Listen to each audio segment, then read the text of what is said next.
Shalom and welcome to Nazarene, Israel. My name is Norman Willis, and this is our Midrash for Parashat Chayei Sarah. And this week we have two large batches of questions that came in. So we're going to break it up into two question and answer sessions. First, we're going to cover the barley and Aviv calendar New Year questions, also complaints. And then we're going to shift and we're going to talk about what does the Torah mean when the Torah uses the terms trust and kindness, because Scripture uses kindness differently than many of us do, and that's a problem.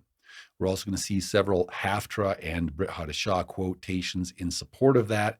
Then we have a second big batch of questions. We had basically one author wrote in with a number of questions regarding the tribes of Judah, Levi, the Southern House in general, and specifically Zerah type questions. We're going to talk about those in conjunction with the Brit Chadasha because it's all related this week. So let's come first to our Aviv barley first fruits questions. Basically, we had the same questions over again, plus some new ones and some complaints. So just to re-paraphrase, people were saying, we didn't understand, okay, why is each family not supposed to bring a wave sheaf of Aviv barley first fruits by family? Why is it not a family thing? Okay, so we're going to hit that again from a different angle, hopefully a lot more direct. Another question, why doesn't that mean that all the farmers have to have ripe barley before you can declare the month of the Aviv? Okay, we're going to talk about that in detail from a different angle, so hopefully it'll be much more understandable. We had another question. Please tell us please tell us your standards for barley certification or for certifying the barley witnesses.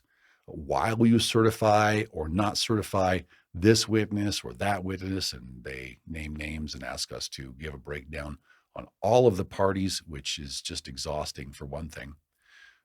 They say, but please help us know what your standards are and are not, and why are yours better in a way we can understand, because we didn't understand all that detail. Okay, so then we had some complaints. It's too much detail and you're boring, I'm leaving. Then we had others as, wow, thank you for all that detail. That was really fascinating, but what's the solution? So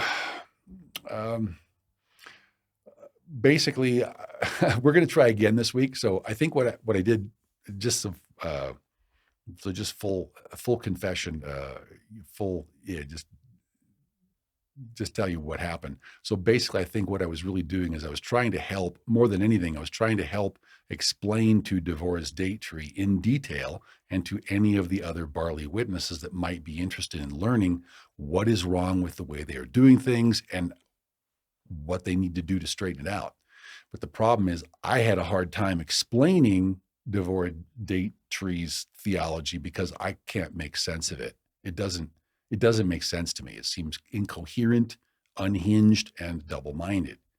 And the third thing is I'm trying to keep from getting sued, because earlier Devorah did hint that she would sue me for what she called defamation of character for reporting on her actions. And you say, she did. And you say, what happened?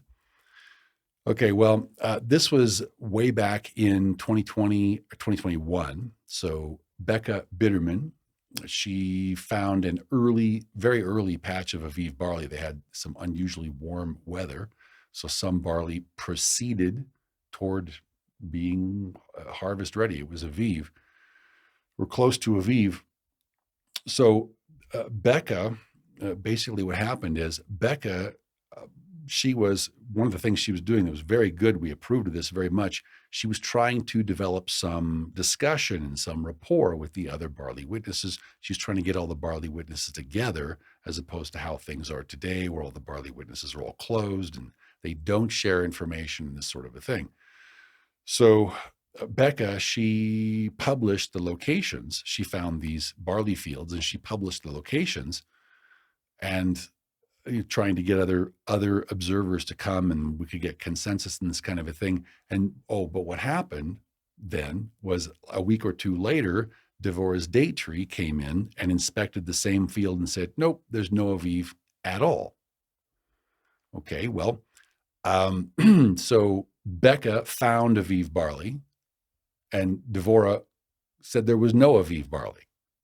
Okay, so we, and there were some other things that led us to believe that it looked like, let me put it this way, I have to choose my words very carefully. It looked like Devorah's purpose was just to come in and invalidate Becca's inspection, and because she wouldn't talk. So we were trying to get some dialogue and discussion, and why is this? But we couldn't hear anything back.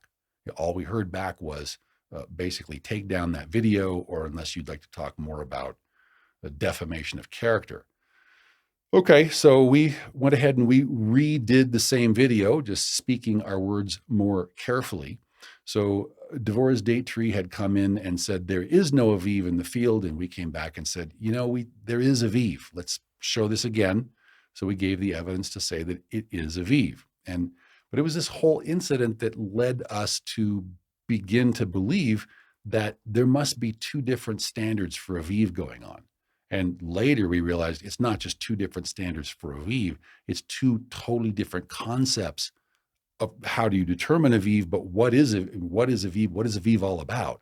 What's the purpose of Aviv barley? And that's what I think oftentimes gets overlooked because Devorah advertises herself as the most respectable and reliable, or we'll take a look at that later. And I think people just believe that without understanding what it is that they're believing and without understanding what it is that they're doing. So we just posted, no, we're confirming Becca Bitterman did find Aviv barley. So that we have Hag HaMatzot starting that year was on February the 28th, if I recall correctly. Again, that's before the spring equinox, or the spring equinox, which is usually around 3:20. So anyway, Devorah did not agree. So people are asking now, please bear with me. I'm going to try my very best to speak the truth in love, but also hit the points directly. So we don't want to get sued. We don't want to ruffle feathers. We don't want to cause anyone to stumble. But what we need to do is we need to know very clearly, what does the word of Elohim say? Because our nation gets punished when we do the wrong thing, because we believe the wrong thing, because we're listening to the wrong thing. Okay, so we take very close care with what fountains and what sources we're listening to. Okay, so good question. What does Scripture require? What's Nazarene Israel's doctrine versus what do these other? So we're just going to focus on Devorah this week because that was the question that came up originally. We don't have time to deal with Brian Convery this week. It just makes my head ache thinking about his stuff. That we don't have time for the other witnesses right now. But Scripture tells us very clearly. So Nazarene Israel's doctrine is, and we teach in Aviv Barley Simplified, we teach in all of our works that Scripture tells us to observe the month of the Aviv, as Deuteronomy or Devarim 16 verse 1. Okay, this word observe is shomer, so it means to guard. So be careful, guard, observe, keep, obey the month of the Aviv. And what we saw last week, we'll see it again this week, Devorah's date tree says the barley is not used to determine the start of the year. Okay, Yahweh says, observe the month of the Aviv. Devorah's date tree says barley is not used. Okay, here's Yahweh's word, Devarim 16 verse 1. Observe, shomer, guard the month of the Aviv, and keep the Pesach to Yahweh your Elohim, for in the month of the Aviv, Yahweh your Elohim brought you out of Egypt by night. Okay, that's Yahweh's word. Now, what does Devorah's date tree say?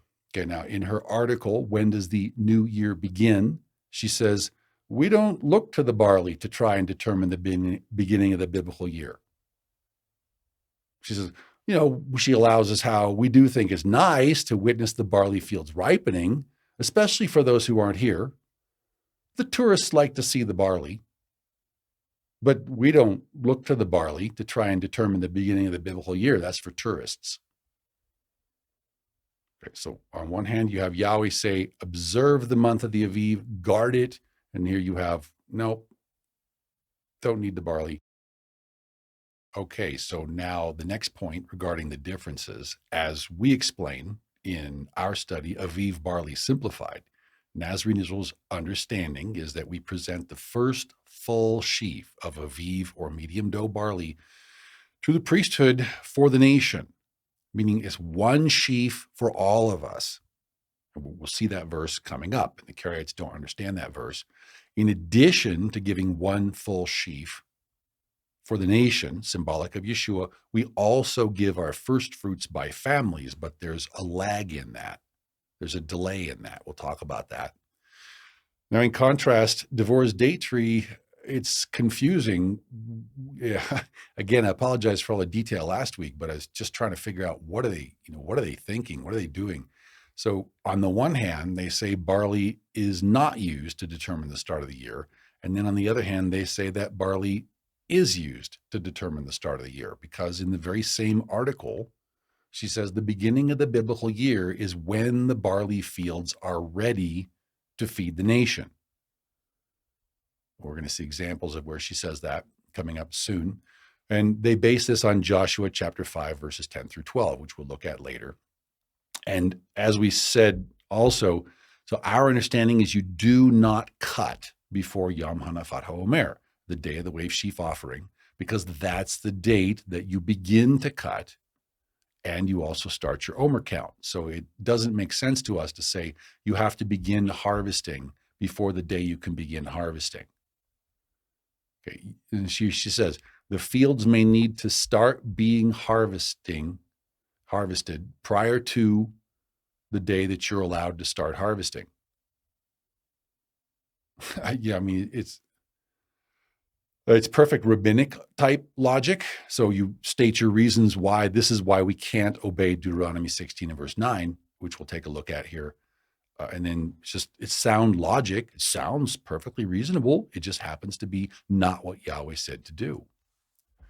Okay, so let's take a look at Joshua chapter 5 and see where they're getting this, or see what they're getting, they think. It says, now the children of Israel camped in Gilgal and kept the Pesach on the 14th day of the month at twilight on the plains of Jericho. Good job. Praise Yah. Just like we're supposed to. Verse 11, and they ate of the produce of the land on the day after the Pesach, unleavened bread and parched grain on the very same day. And there's only one way you can do that that's legitimate. We'll see that in just a moment.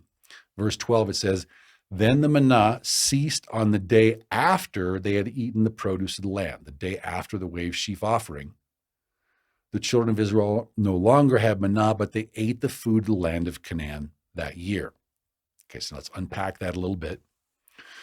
So as we saw last week, we had a very similar situation. We had an identical situation. Well, not identical. We had a very similar situation time-wise in 2021. Very active year. So we had the Pesach fell on a Shabbat.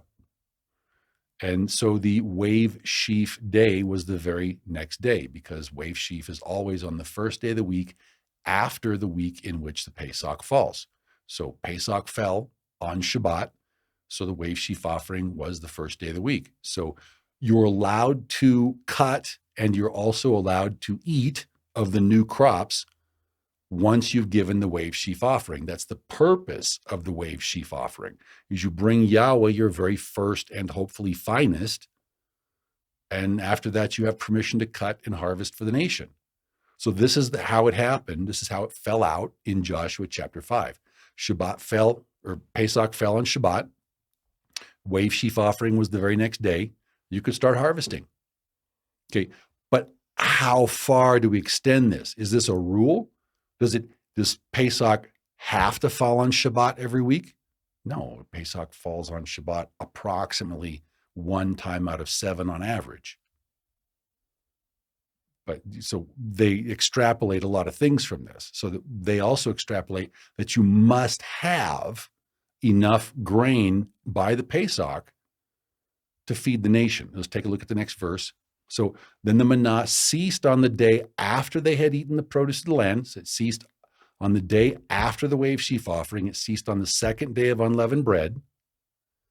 And the children of Israel no longer had manna, but they ate the food of the land of Canaan that year. So saying this proves that you had harvestable fields of barley enough to feed the nation, And that's what they base this on. But it assumes several things. One thing is it assumes that they're eating of the new crop. They're they're leaving the temple area. They're going out to harvest. They may well have been. Okay, but that's an assumption. You can't base doctrine on an assumption. Okay, so our question is, why not do things the way Scripture says? Why are we being required to break Deuteronomy 16 and verse 9? We don't have to do that. All we have to do is to cut the very first omer of Aviv barley. Okay, and let's remember, Aviv means green ears. Okay, still tender ears. We're talking medium dough barley. Okay, so why doesn't the nation cut one singular omer of first fruits, symbolic of Yeshua? And that clears the way for the harvest. And then when the people go home, they've got permission to harvest. So they harvest their barley, they lay aside their first fruits, and then they bring their first fruits up for Shavuot. Okay, what's wrong with that? Okay, we've tried to communicate this with the Karaites many, many times, but they don't seem receptive to what it is that we have to say. So we can't really do much more than that.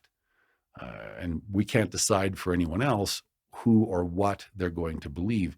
All we're saying is, don't we need to be so very careful that the people that we're listening to obey Scripture themselves? Okay, well, we had a very busy year in 2021. Very interesting, very active year. So the Karaites, so again, this is the year that we had to refilm the video because Becca Bitterman said, no, look, see here we have an omer of barley in formation, and Devorah comes out and says no barley. So we had just a lot of things going on in that year. But here we come on the 5th of April. Okay, so we're looking at, we had our Pesach, if I remember correctly, back in February, and then March, and then now it's April. So now Devorah's date tree, the most reliable and respected New Moon and Aviv barley reporters, said harvest-ready fields have been found. Okay, well, they're not harvest-ready fields, they're shattered fields. So this is from the report, 5 April 2021, and I'm paraphrasing, but basically they have whole fields of barley that, were they harvestable, were they ripe, then you could have the month of the Aviv. But this is one of the problems in the whole Karaite model is look how much barley gets lost. We're harvesting the first of the first back in February. Okay, and this is 5 April, and they're looking at shattered fields of barley. And basically the point of the article, I mean, if we have whole fields of shattered barley, therefore we must have Aviv. Because the Karaite camp was in disarray. They couldn't agree when was Pesach. They had all sorts of different opinions. I'll leave the names out, but they were all divided because they're on the wrong theology. And everyone follows, the Karaites must know. They've been doing this since 1985 or so. Okay, so the question is, what are the doctrinal differences between Nazarene Israel and the other barley witnesses? Specifically, they mentioned Devorah's date tree, but many of the other barley observers have the same issues, I believe. Well, so here, let's continue. Let's leave the names out of it.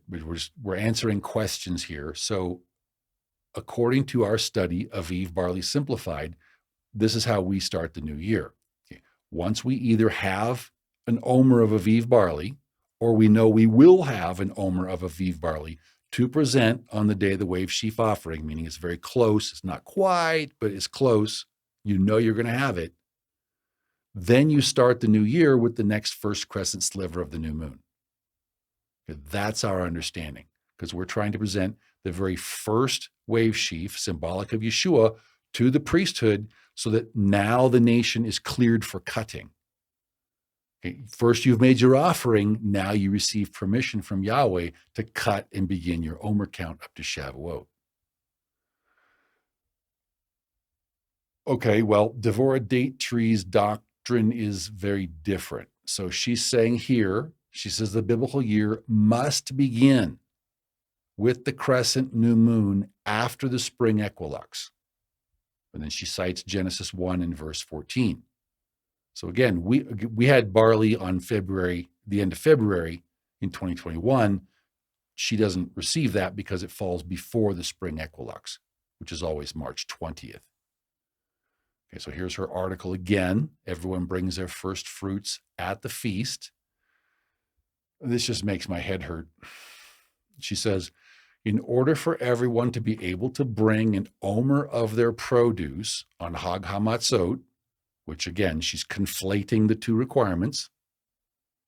She says, and if you want Hag HaSukkot to fall out at the end of the agricultural year, or if you want Sukkot to line up with the end of the harvest season, okay, she says, if that's what now there's no biblical requirement for that. Let's make that clear. There's no biblical requirement for those things to line up. But she says, now, if you want that, the biblical year must begin with the crescent new moon after the spring equinox. Okay, and again, she quotes Genesis 1 and verse 14. It's like, my first question is, why do I want that? Yahweh did not command that. Why do I want that? I don't want that. I want to do what Yahweh says to do. I don't want to add to Scripture. Let's take a look at her reference. She cites Bereshit or Genesis 1 and verse 14.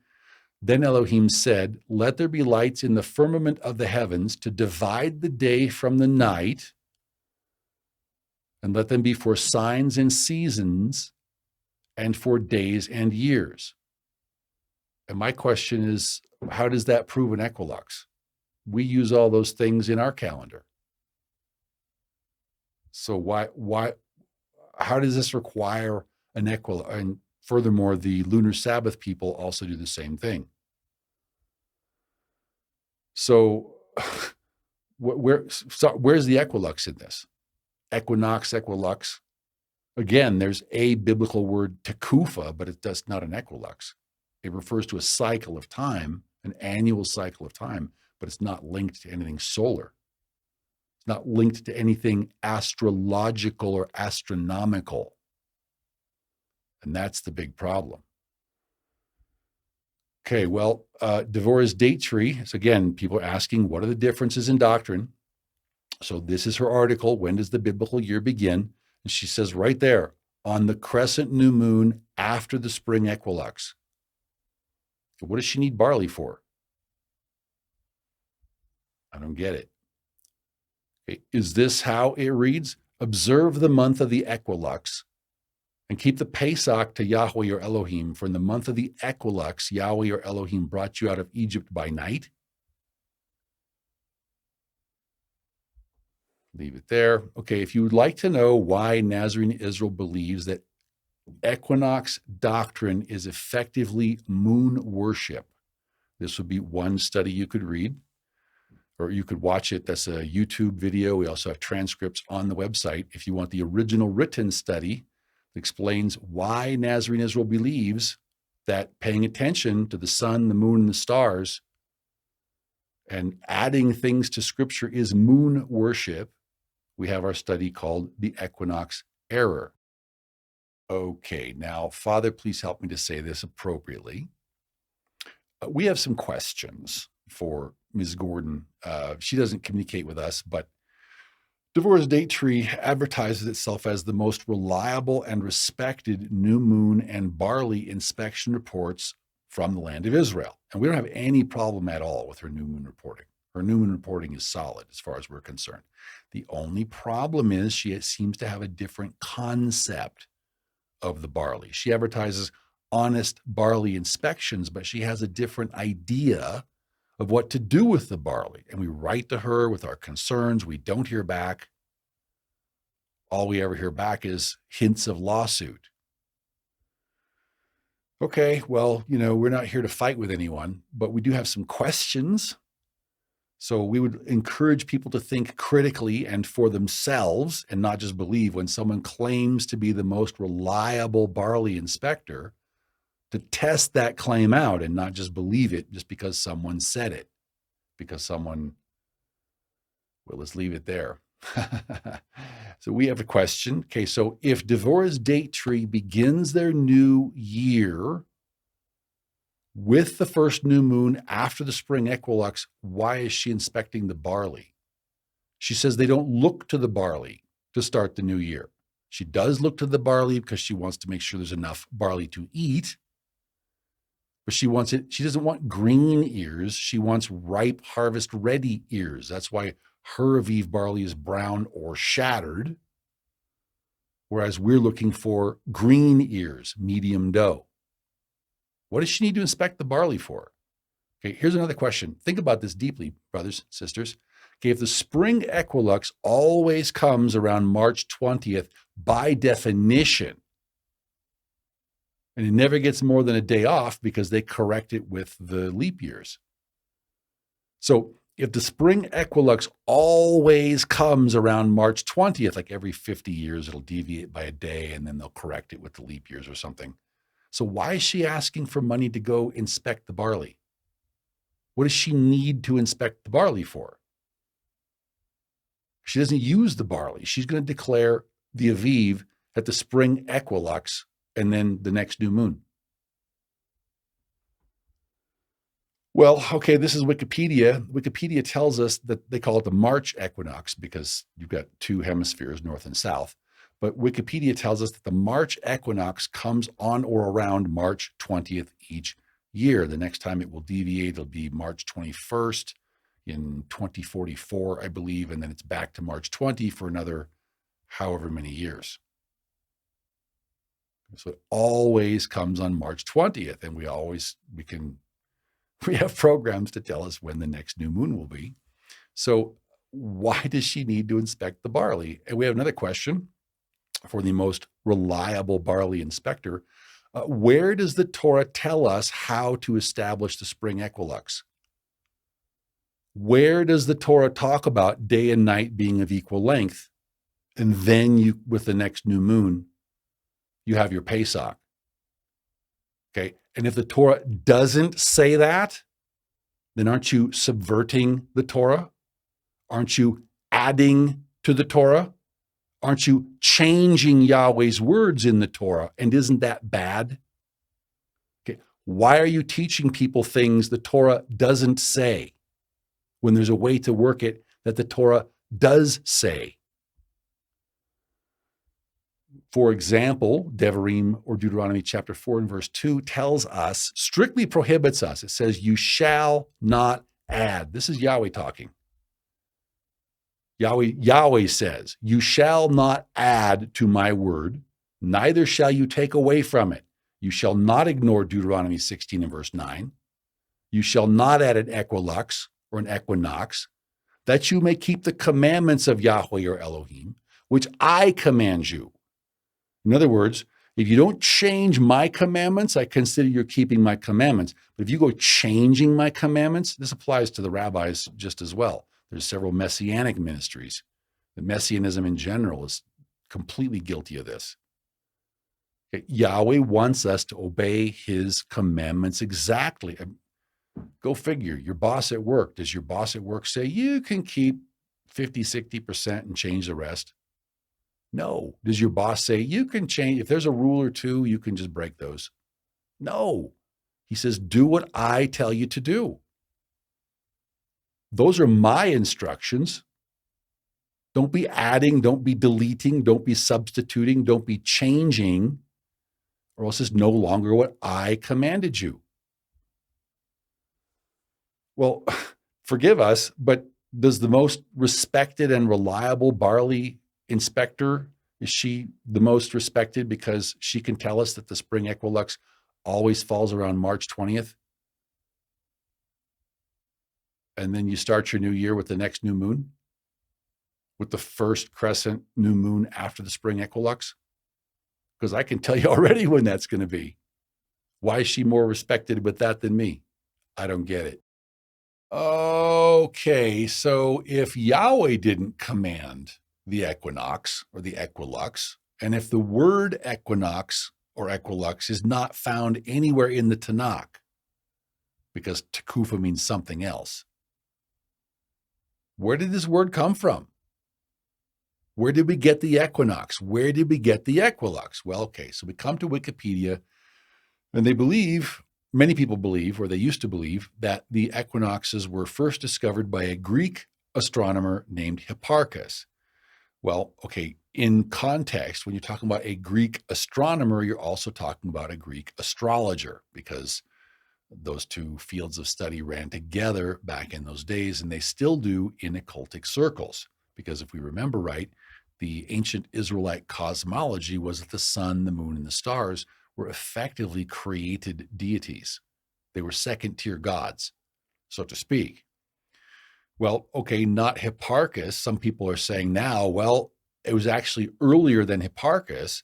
There was a Chaldean astronomer named Kidinu or Kidunu.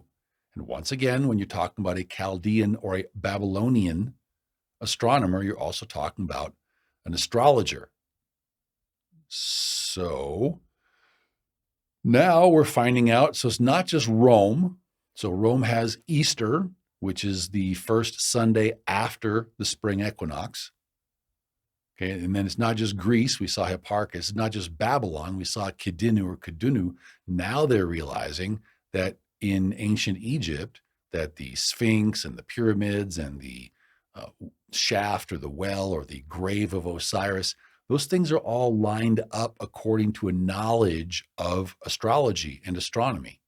So if you, I wanted to make a screenshot, I ran out of time, but what they were saying is that if you understand about the equinoxes, then it makes much more sense why the pyramids are laid out the way they are, and it actually points to Orion, which would be Osiris, which was the chief god of the Egyptian pantheon.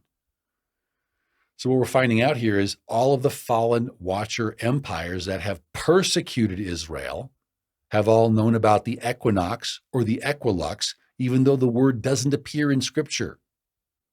Okay, so if we think about this for just a minute, what does that tell us?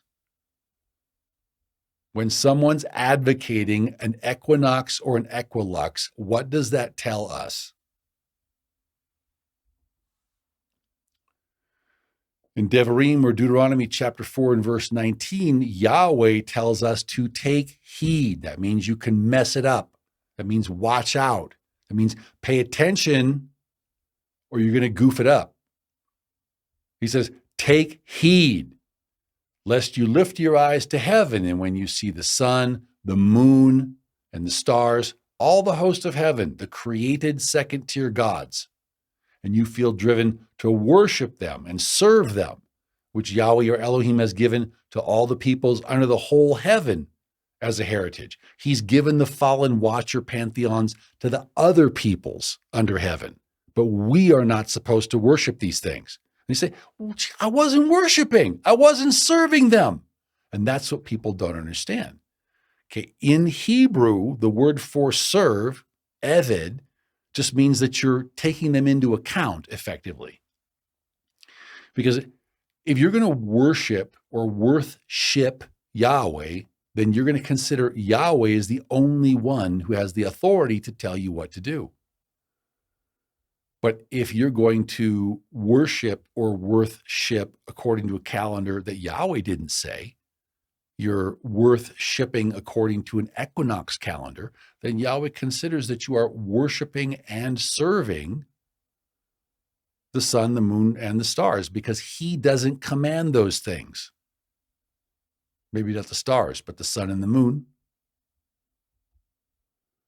Well, let's ask some more questions. Why do Devorah's date tree, her calendar, and why do the rabbinic calendar both use the equinox or the equilux?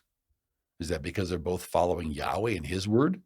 Or is it because they're worshiping and serving something else that is not Yahweh's word?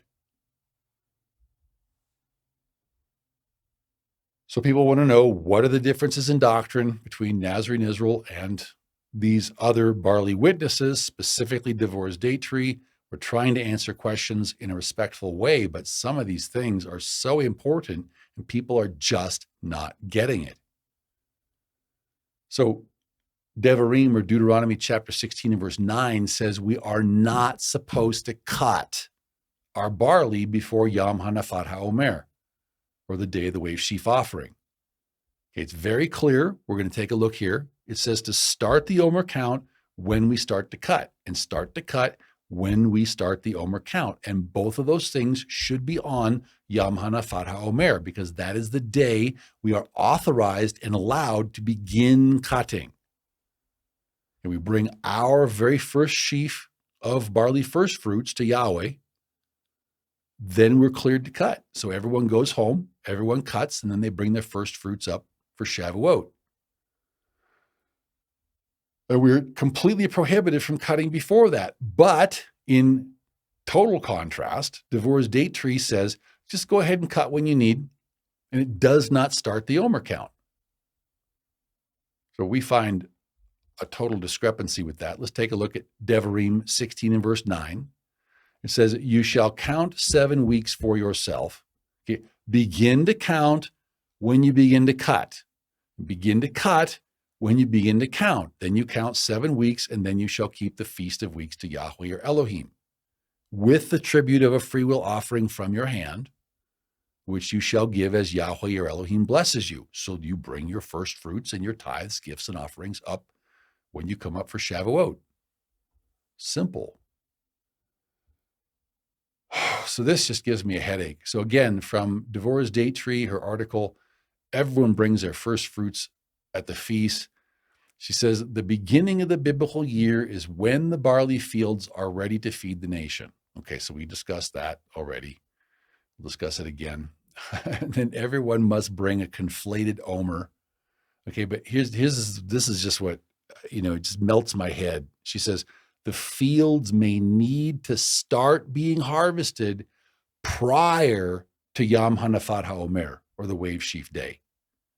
And what she's really saying is, you may need to just blow Yahweh off. You may need to ignore the restriction at Devarim 16 and verse 9, because what you're saying, you may need to start your harvesting prior to the day you're allowed to start your harvesting. It does not compute. It's like, why are you teaching? You should stop teaching. Okay, we cover this in detail in our study, Let's Not Break Devarim or Deuteronomy 16 and verse 9. So more differences. As we explain in Aviv Barley Simplified, our understanding is that the priesthood prevents the very first wave sheaf of Aviv barley to Yahweh for the nation. Okay, the whole nation, but one sheaf. Okay. Then the people go home, harvest their own barley, and then they bring their first fruits up when they come up for Shavuot. Okay, and this is the whole crux of the whole problem right here. We've tried to communicate this several times, and all we've heard back is threat of lawsuit. Okay, so I pray that Yahweh's will be done. So Devorah's date tree, in contrast, says that all the barley farmers should be prepared to cut early and then lay aside an omer to bring up for the day of unleavened bread. And again, they're confusing the two things. They're conflating the two things. Okay, so here we go. This is what they're not getting. Okay, Vayikra, or Leviticus 23, starting in verse 10. Yahweh says, speak to the children of Israel and say to them, when you come into the land which I give to you all, okay, she correctly identifies that it's a second person plural. So when y'all come into the land which I give y'all, and y'all reap its harvest, then y'all shall bring a sheaf of the first fruits of y'all's harvest to the priest. And the priest shall wave the sheaf, singular, before Yahweh to be accepted on y'all's behalf. And on the day after the Sabbath, the priest shall wave it. So that's on the day after the weekly Sabbath in which the Passover fell. That's when the priest offers a single sheaf for the nation. Okay, and Devorah, she has this as being that everyone brings their sheaf, but that's not what it says. Okay, enough said. So then she says, as the beginning of the biblical, did we cover this already? As the beginning, this just makes my head hurt so much. As the beginning of the biblical year is when the barley fields are ready to feed the nation. And then she cherry picks her verses in support of that, which we don't find that a coherent argument. And everyone must bring an omer of their produce on Hag HaMatzot. So this is what's causing all the problem right here. She's not saying bring one sheaf. Now you have clearance according to Deuteronomy 16:9 to go harvest your barley and bring the first fruits up at Shavuot. She's saying, no, you have to jump through hoops. You have to do all kinds of stuff that doesn't work. You have to violate Deuteronomy 16 and verse 9. It's totally okay. Well, let's just drive forward here and we'll see. You're going to have to cut your barley before the day you're allowed to start cutting your barley in order to make this wrong thing happen. She just does not know her Bible. This is the problem. Can I say that without getting sued? She does not know her Bible. That's the problem. She says, to remind you, Hag HaMatzot, or the Feast of Unleavened Bread, is one of 3 national harvest festivals where the farmers are required to bring the first fruits of their produce to the priest. That's true, but she's got the combination wrong. When they go up to the temple for the feast. No, that's not what it says. So she's got everyone bringing their, well, we already covered it. So if you want more detail, more information, we have a whole study on that, first fruits or false fruits. Okay, so I know we're hitting the same subject several times from a lot of different angles, but are people understanding the difference between the way that Nazarene Israel views the Aviv barley and the role Nazarene Israel assigns to Aviv barley versus the role that Devorah's date tree and many of the Messianic ministries, what they assign to Aviv barley? Okay, are people seeing the difference between the way those two things are handled? Because as Nazarene Israel understands it, as we explain in Aviv Barley Simplified, basically what the priesthood is doing is they're getting permission for the people to cut. Okay, so we offer Yahweh the very first, hopefully the finest, and then you can go home, cut, and bring your first fruits and your tithes, gifts, and offerings when you come up for Shavuot. And then the same thing when you come home from Shavuot, you do the same thing all over again and for Sukkot. And then you do the same thing all over again for the next Pesach. But the wave sheaf offering is the very first thing you offer, and so that's permission to cut. So, and again, as we've seen, so Devorah's date tree has a totally different understanding of what Aviv barley is. So they say they do not use the Aviv barley because they focus on the equilux. The only thing they use the Aviv barley for is to verify that you've got food. So is there enough food for the nation to eat? Yes. Okay, now you can have an Aviv. It's not what it says, but that's how Devorah's date tree handles it. Now, this just hurts to read. This just kills me. So it's from the same article. Everyone brings their first fruits at the feast. She says, this is why there's no prohibition against harvesting as needed. I'm like, are you kidding me? How can you say that? She says, we're only prohibited from eating from the harvest before Yom HaNafara Omer. Okay, so we can cut before the day you're allowed to cut. You just can't eat before the day you're allowed to cut. That's what she's really saying here. Okay, so let's look at it again.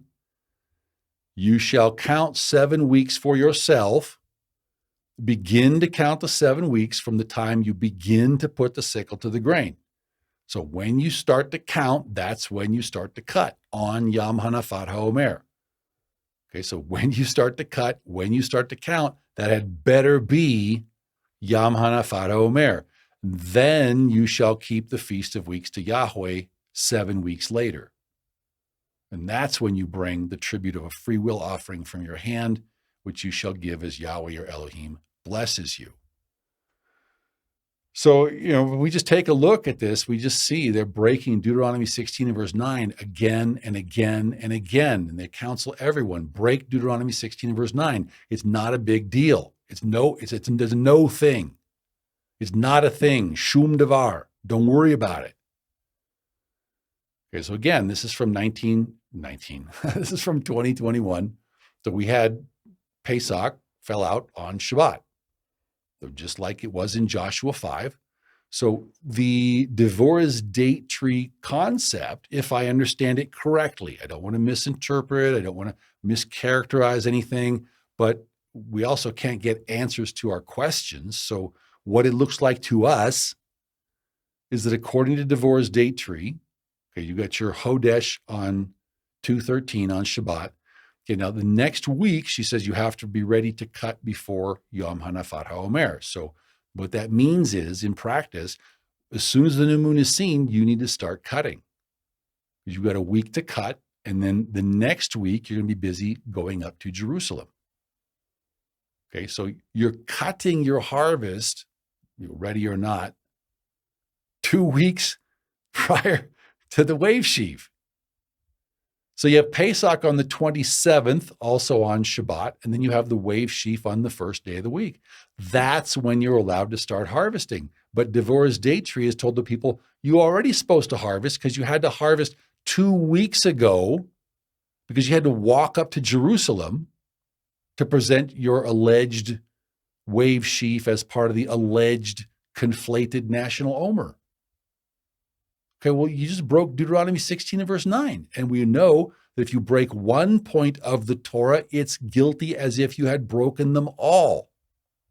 So why is she counseling people to harvest before the day it's okay to start harvesting? Okay, so now just to answer questions and to show, let's see what happens if we move Rosh Chodesh to the first day of the week, and we'll see that we have basically the same mess. We have the same set of problems, because you're going to have to harvest that very first week. It doesn't matter if your barley is ripe or not. It doesn't matter if your barley is ready. You're going to have to harvest. So, and remember, we spoke about how barley ripens over a 2 or 3 month span in Israel because some of the elevations are lower and therefore hotter, and therefore they ripen sooner. And some of the areas are at elevation. And so the barley ripens a couple of months later. Well, if your barley's not ready, it doesn't matter. According to Devorah's model, everyone must bring an omer of their first fruits up for the feast. So no matter what the weather conditions, no matter what the state of your barley, you're going to have to harvest that first week, cut it and dry it, even if it's raining. Now, it won't normally be raining once the barley starts to dry, but you have exceptions. But you can't take those 2-3 days out because you've got to cut and harvest and dry to get ready to schlep. And you get to Jerusalem, you can't harvest during that whole Passover unleavened bread week, only till you come to the final day. Then on the 7th day of unleavened bread, that's when you have Yom Hanafat HaOmer, the wave sheaf is offered, and now we all have permission to go home and harvest.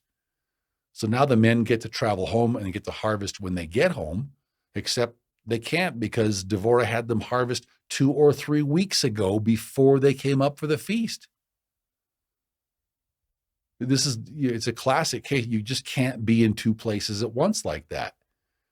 So respectfully, what part of Devarim 16 and verse 9 are we not wanting to accept? Our understanding of Devarim 16 and verse 9 is that we begin counting and begin cutting both on Yom Hanafat HaOmer. And to start cutting before that is to break Devarim 16 and verse 9. Why does Devorah's date tree and these other messianic ministries, why do they teach this model? It's clearly wrong. Well, maybe some people do not agree. So you ask Devorah about these things, and you may not get a direct response, but they'll publish things saying things like, well, the reason we do things this way is easy to understand because our forefathers have always done things this way. See, it's even recorded in the Talmud. So if I understand correctly, the logic seems to be that because our forefathers used to do it this way in ancient times, therefore it's automatically right. Okay, so my question would be, are we talking about the same forefathers whose bones dropped in the wilderness? And we're talking about Ephraim's forefathers that we went into the Syrian diaspora for 2,730 years or more, and we're just now getting an opportunity to start coming back. Okay, our example was always right, was it? Oh, and so the forefathers who went into the Babylonian exile, their walk was perfect. And the forefathers who went into the Roman exile, their walk was perfect, right? That's why Yahweh had to kick them out of the land, is because their walk was perfect as recorded in the Talmud. Is that what you're telling me? Well, at a certain point, I don't know, you just don't know how to talk to people anymore. So communication is difficult for an autistic person to start with. But it's like, how do you explain these things to people? If you can't understand, Deuteronomy 16 and verse 9 says, don't start cutting until Yom Hanafata Omer. And they just don't want to hear about it. Okay, well, it's a free world. This is part of the test. Are we going to obey Yahweh's words, or are we going to make up our own thing?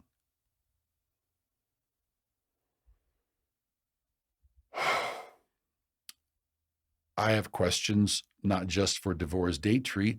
I have questions for the Hebrew roots movement. If you consider yourself an Ephraimite, I have questions for you. Okay. Now, we who claim Mashiach Nagid's blood, we who believe that Yeshua is Mashiach Nagid and that he is Elohim manifested in the flesh,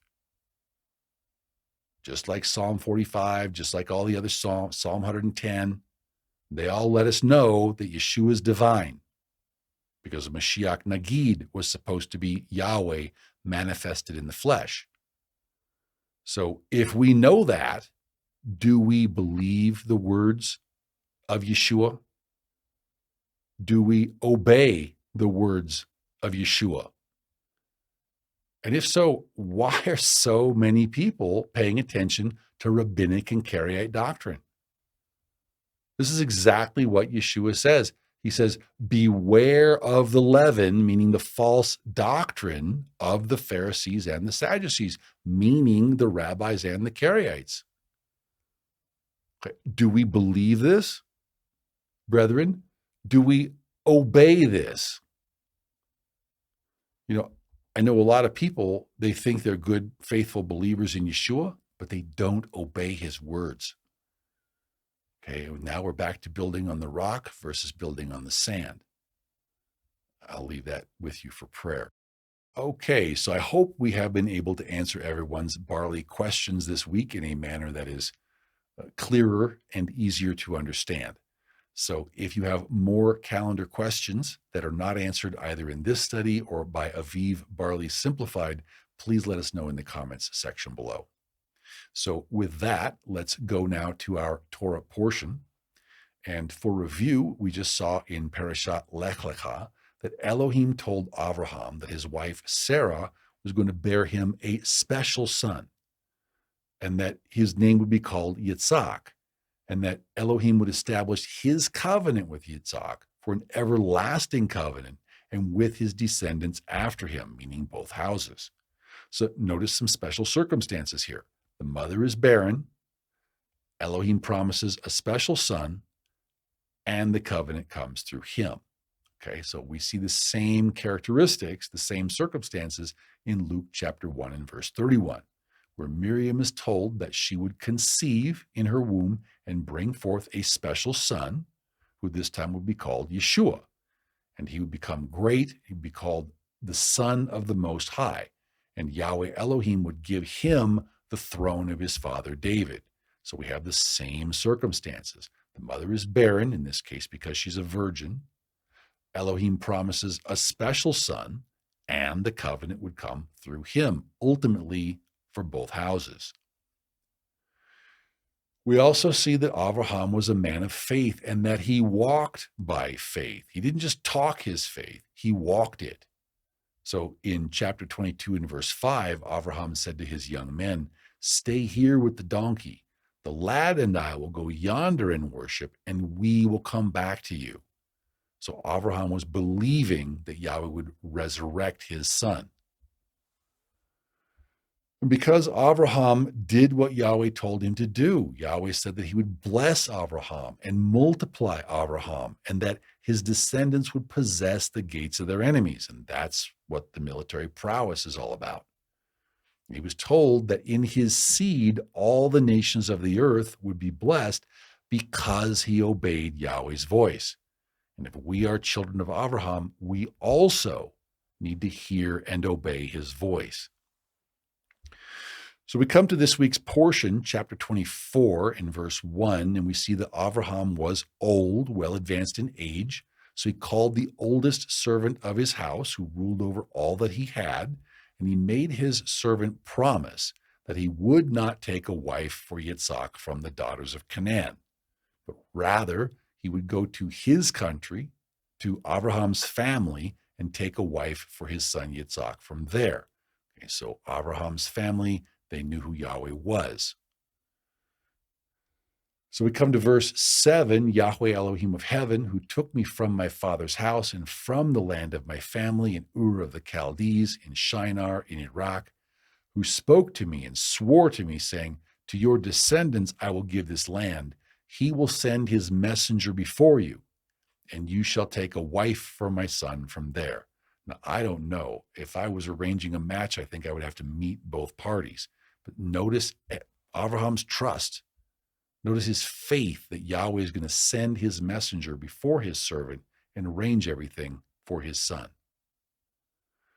So verse 10, the servant took 10 of his master's camels, and all of the master's goods were in his hand, and he rose and went to Aram Naharaim, which is Aram between the two rivers, between the Tigris and the Euphrates, Mesopotamia, to the city of Nahor. And he made his camels kneel down outside the city by a well of water at evening time, the time when women go out to draw water.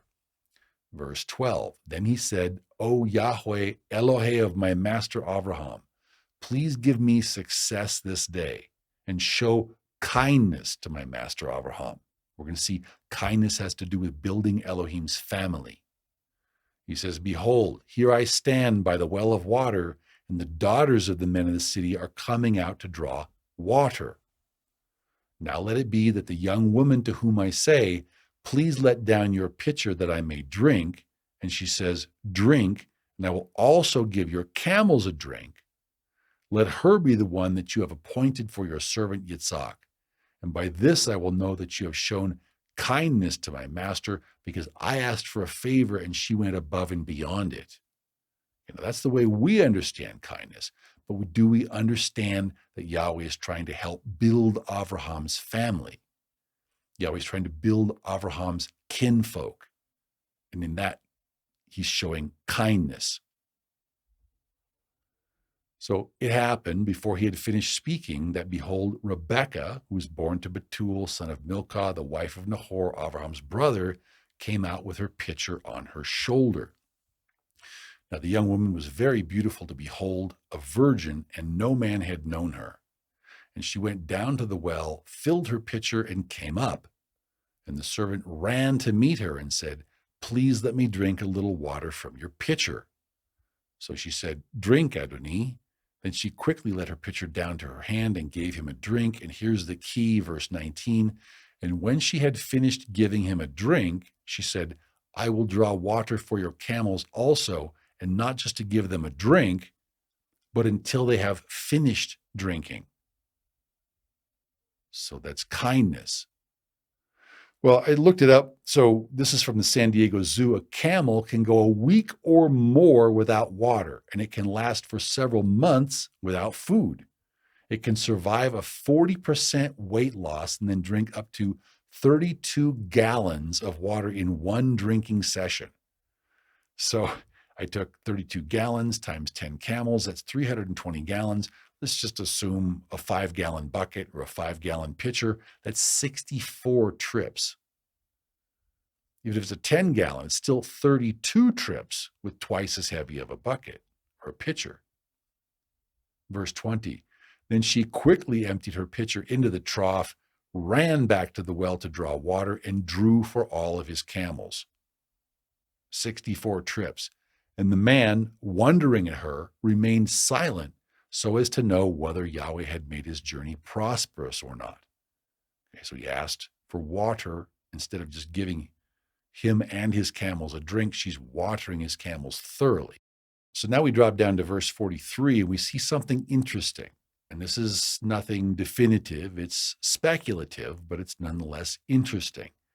So here in verse 43, we have the servant Eliezer, and he's now recounting events to Lavan and the rest of the family. So he's recounting his prayer, and he's saying, "Behold, I stand by the well of water, and it shall come to pass that when the virgin comes out to draw water, and I say to her, please give me a little water from your pitcher to drink, that the sign would be that she would say, drink, and I will draw for your camels also. So let her be the woman whom Yahweh has appointed for my master's son, because she fulfilled the sign." Verse 45, "But before I had finished speaking in my heart, there was Rebekah coming out with her pitcher on her shoulder, and she went down to the well and drew water, and I said to her, please let me drink. And she made haste and let her pitcher down from her shoulder and said, drink, and I will give your camels a drink also. So I drank, and she gave the camels a drink also." So he recounts to Lavan that she fulfilled the sign, but he doesn't tell Lavan the extent to which she fulfilled the sign. He doesn't tell Lavan she watered the camels until they were through drinking. Okay. Why did she do that? Okay. Could it be, and again, this is speculative, but could it be that Eliezer, Abraham's servant, could tell that Lavan wasn't moved by kindness? Because as we see in other portions, Lavan doesn't turn out to be a very kind man.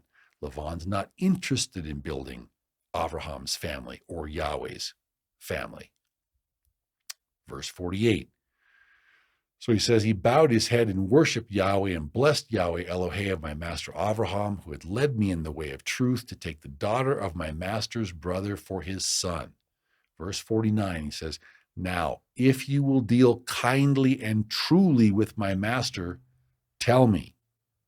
And if not, tell me that I may turn to the right hand or to the left." So could it be that Eliezer doubts that Lavan is going to deal kindly and truly with his master? Perhaps because Lavan doesn't care about helping Yahweh establish his family. So we've seen this slide before, and we'll see it again. And the point of this slide is that Yahweh established us to be a family in Eden. So we take care of each other, love each other, so we could serve him together as a single family in all the earth. But we didn't want that. We didn't want to serve our brothers. We wanted to get a leg up on our brothers. So we listened to the fallen watchers. We paid attention to the lust of the eyes, the lust of the flesh, and pride. And everything else is history. So Yahweh worked first with Noah because he would obey, and then he worked with Abraham because Yahweh heard and obeyed his voice, because Abraham put Yahweh first. And because of this, this is why Yahweh's blessings flow through Abraham, and if we are his seed, they should flow also through us. Now, let's take a look at the Haftarah prophetic portion. One of the things, we come here to Wikipedia and we look up Chayei Sarah, and it says the specific text read following Parashat Chayei Sarah varies according to the different traditions within Judaism. So, for example, you have the Ashkenazi Jews, the Sephardi, and the Dardai communities. They're reading 1 Kings 1. Okay, Yemenites are also reading 1 Kings 1. Italian Jews also reading 1 Kings 1, and then Karaite Jews are reading Isaiah 51, which we have covered already. Now, 1 Kings 1, that's Abishag, the Shunammite. Okay, so King David was old, advanced in years, just like Abraham. They put covers on him, but he could not get warm. Therefore, his servants said to him, "Let a young woman, a virgin, be sought for our master the king, and let her stand before the king, and let her care for him, and let her lie in your bosom, that our master the king may be warm." Now, I suppose you can draw parallels with Rivkah because the woman is a virgin, but to me, it's totally a different story. On the one hand, We're looking for a wife for Abraham's son.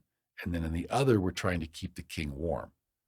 Because I don't see the parallel. So we're changing the portion. We went with Ruth chapter 3 this week. We're just going to touch on a couple of verses. Notice in Ruth chapter 3 and verse 9, so Boaz wakes up and he says, "Who are you?" So Ruth answers, "I am Ruth, your maidservant. Take your maidservant under your wing, for you are a close relative." And he is a kinsman redeemer. And he said, "Blessed are you of Yahweh, my daughter, for you have shown more kindness at the end than at the beginning, in that you did not go after young men, whether poor or rich." Okay, so just to understand the story, Boaz is older. He's also rich, but she could have gone after younger men. Why didn't she do that? It's because Yahweh's procedure is to seek out your kinsman redeemer. And that's what she's done. So what she's effectively doing is she's foregoing what must be a natural desire to have a younger man. And she's placing Yahweh's system first. She's placing Yahweh's kingdom first. She's looking for a kinsman redeemer according to the Torah of Yahweh. That counts for kindness because it builds Yahweh's family. Come also to Shemuel Aleph, chapter 15 and verse 6. Shaul said to the Kenites, "Go, depart, get down from among the Amalekites, lest I destroy you with them, for you showed kindness to all the children of Israel when they came up out of Egypt." So kindness is a huge thing with Yahweh. If you're going to be good to Yahweh's people, Yahweh's going to be good to you. Come to Nehemiah, chapter 9 and verse 17. It says, "They refused to obey. They were not mindful of your wonders that you did among them. But we, our forefathers, hardened their necks, and in their rebellion, they appointed a leader to return to their bondage. But you are Elohim, ready to pardon, gracious and merciful, slow to anger, abundant in kindness, abundant in the things that are good for building Yahweh's family Israel. And that's why you did not forsake them." Mishlei, or Proverbs 19 and verse 22, tells us that what is desired in a man is his kindness, that he helps build Yahweh's kingdom, builds Yahweh's nation. Proverbs 31 and verse 26 says, "She opens her mouth with wisdom, and the Proverbs 31 woman has on her tongue the Torah of kindness, goodness to Yahweh's people and Yahweh's nation." Yirmiyahu, chapter 2 and verse 2 says, "Go and cry in the hearing of Jerusalem, saying, Thus says Yahweh, I remember you, the kindness of your youth, the love of your betrothal, when you went after me in the wilderness, in a land not sown." We decided we wanted to be with Yahweh. We wanted to become Yahweh's bridal candidate. This effectively helps to build Yahweh's family. This builds Yahweh's kinfolk. That's why it qualifies as kindness. Galatians chapter 5 and verse 22, we know that the fruit of the Spirit is love, joy, peace, long-suffering, kindness, goodness, faithfulness, gentleness, self-control. Against such there's no Torah, because these are things that help build Mashiach's family. These are things that help build a kingdom for Mashiach Nagid. Okay, so now Kifa Bet, or 2 Peter, gives us a very important protocol, chapter 1, starting in verse 5. And he's showing us how we need to grow spiritually. There's stepping stones or building blocks, so to speak. So he says, "For this very reason of spiritual development, giving all diligence." So we need to be diligent. This is not something we do once in a while. It's a constant effort. We need to add to our faith. So we need to have faith and walk in that faith like Abraham did. We need to be virtuous. And in addition to our virtue, we also need to gain knowledge. His people are destroyed for lack of knowledge. Well, many Ephraimites are content and happy just to leave it right there, because there's this concept in the Ephraimite movement that studying is worship. Studying is the highest form of worship, which is incorrect. Obedience, willing obedience is worship. And not just learning what you're supposed to do, but learning what you're supposed to do and then doing it. That's worship. So in addition to the knowledge, we need to have self-control. We need to be disciplined in serving Elohim. And to self-control, we need to persevere in serving Elohim and building his kingdom. So to perseverance, we should add godliness, actually righteousness, which is commandment keeping. And we know that keeping his commandments is the way to show him love. He says, if you love me, then keep my commandments. So if we love him, we want to be righteous. We want to be commandment keeping. So in addition to commandment keeping, we also add brotherly kindness. And to brotherly kindness, then we add love. So what this shows us effectively is that commandment keeping, loving Yahweh, and kindness toward our brother, building Yahweh's nation, and love, these are the capstone achievements. These are the crowning achievements. And this kindness is meant to build Yahweh's nation. It's meant to build his people Israel. So now we come to our Brit Chadasha portion. And as we spoke about before, we had 2 question and answer sessions this week. The second question and answer session was basically, not sure if it's a brother or sister. I assume it's a brother, but he had a whole bunch of questions. And we saw how his questions tie right into the Brit Chadasha portion. So we thought we'd address these together. So question of the week, and again, this brother's questions, I don't know how long this brother's been following Nazarene Israel. Most of these questions we've already answered in the Parashat series. Could be new to the movement. It's always good to read the website and learn before asking questions, but these questions seem like they're sincere, and it seems like a lot of people have these or very similar questions. So we're going to take this brother at face value. So he says, looking at the fruit of Judah, can Judah be any more satanic than they are? So we're going to talk about this.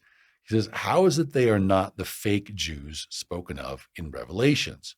And brother, they are the same. They are the fake Jews spoken of in Revelations, but that doesn't mean Yahweh doesn't love them.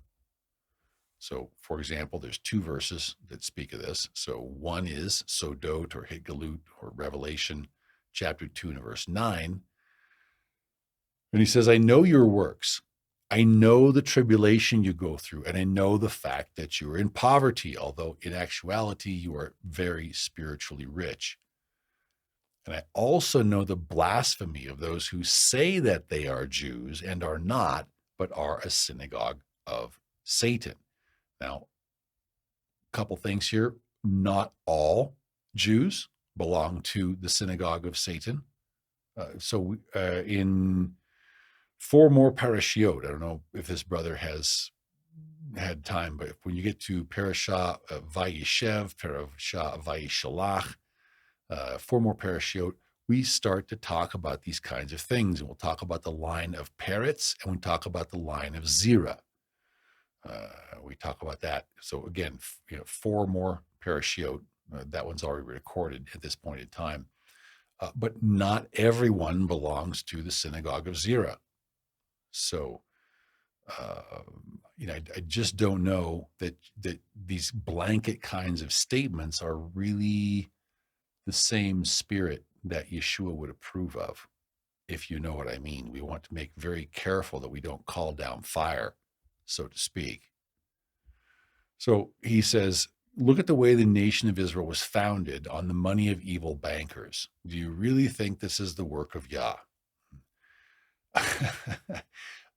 Well, brother, there's a lot to say here. There's more than we have time to unpack. But do I really think this is the work of Yah? Show me one thing that isn't ultimately the work of Yah. And show me one thing that Yahweh can't use for his purposes. And we already know that Judah has been blinded. So I want to challenge you and take you up on some of your statements. There's a lot more questions here.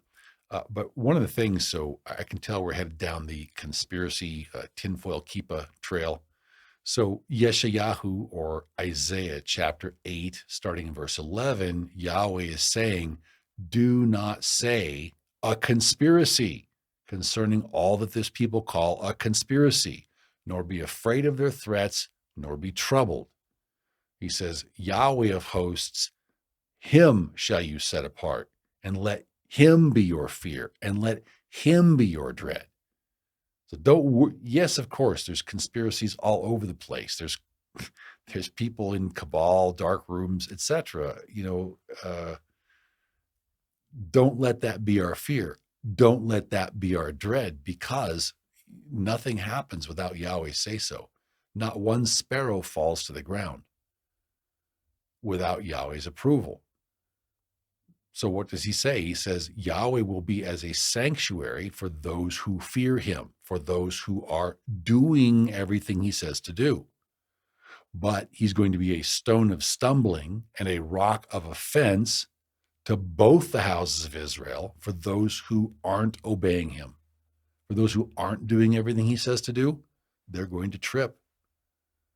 And he will be a trap and a snare to the inhabitants of Jerusalem. Who's in Jerusalem right now, brother? Just as a question. Okay, the brother continues. They worship Satan and they're proud of it. I don't know how you can say that, brother. Do you know any Jews personally that openly worship Satan and they're proud of it? Openly? Okay, we'll talk about those who worship in secret in a bit. He says there's nothing about them that reflects anything of Yah. Really? Okay, I don't think you can say that, brother. That doesn't sound like a responsible comment to me. It says they don't know him and they don't want to know him. Brother, we're going to see several verses of scripture that say the opposite. So I hope you can hear that. Now, this is the end times. This is speaking of the Armageddon time frame. So Zechariah chapter 12 and verse 10. He says, and I will pour out on the house of David and on the inhabitants of Jerusalem the spirit of favor and supplication. Okay, well, who is in Jerusalem right now, brother? Isn't it Judah?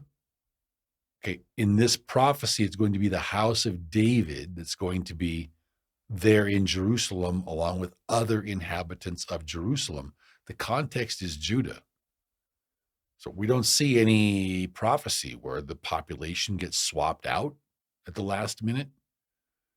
It says he will pour out on the house of David and the inhabitants of Jerusalem, which is Judah, the spirit of favor and supplication. Then they will look on me, whom they pierced. Yeshua is speaking. Now the perspective changes to that of Yahweh, and it says, yes, they will mourn for him, meaning Yeshua, as one mourns for his only son, and grieve for him as one grieves for a firstborn. Okay, let's just get one thing straight. Is this Judah who pierced Yeshua? Is that Judah, who's the house of David living in Jerusalem? Okay, we need a yes or no. Okay, to me, that's Judah. Judah is Judah. It's nothing else makes sense.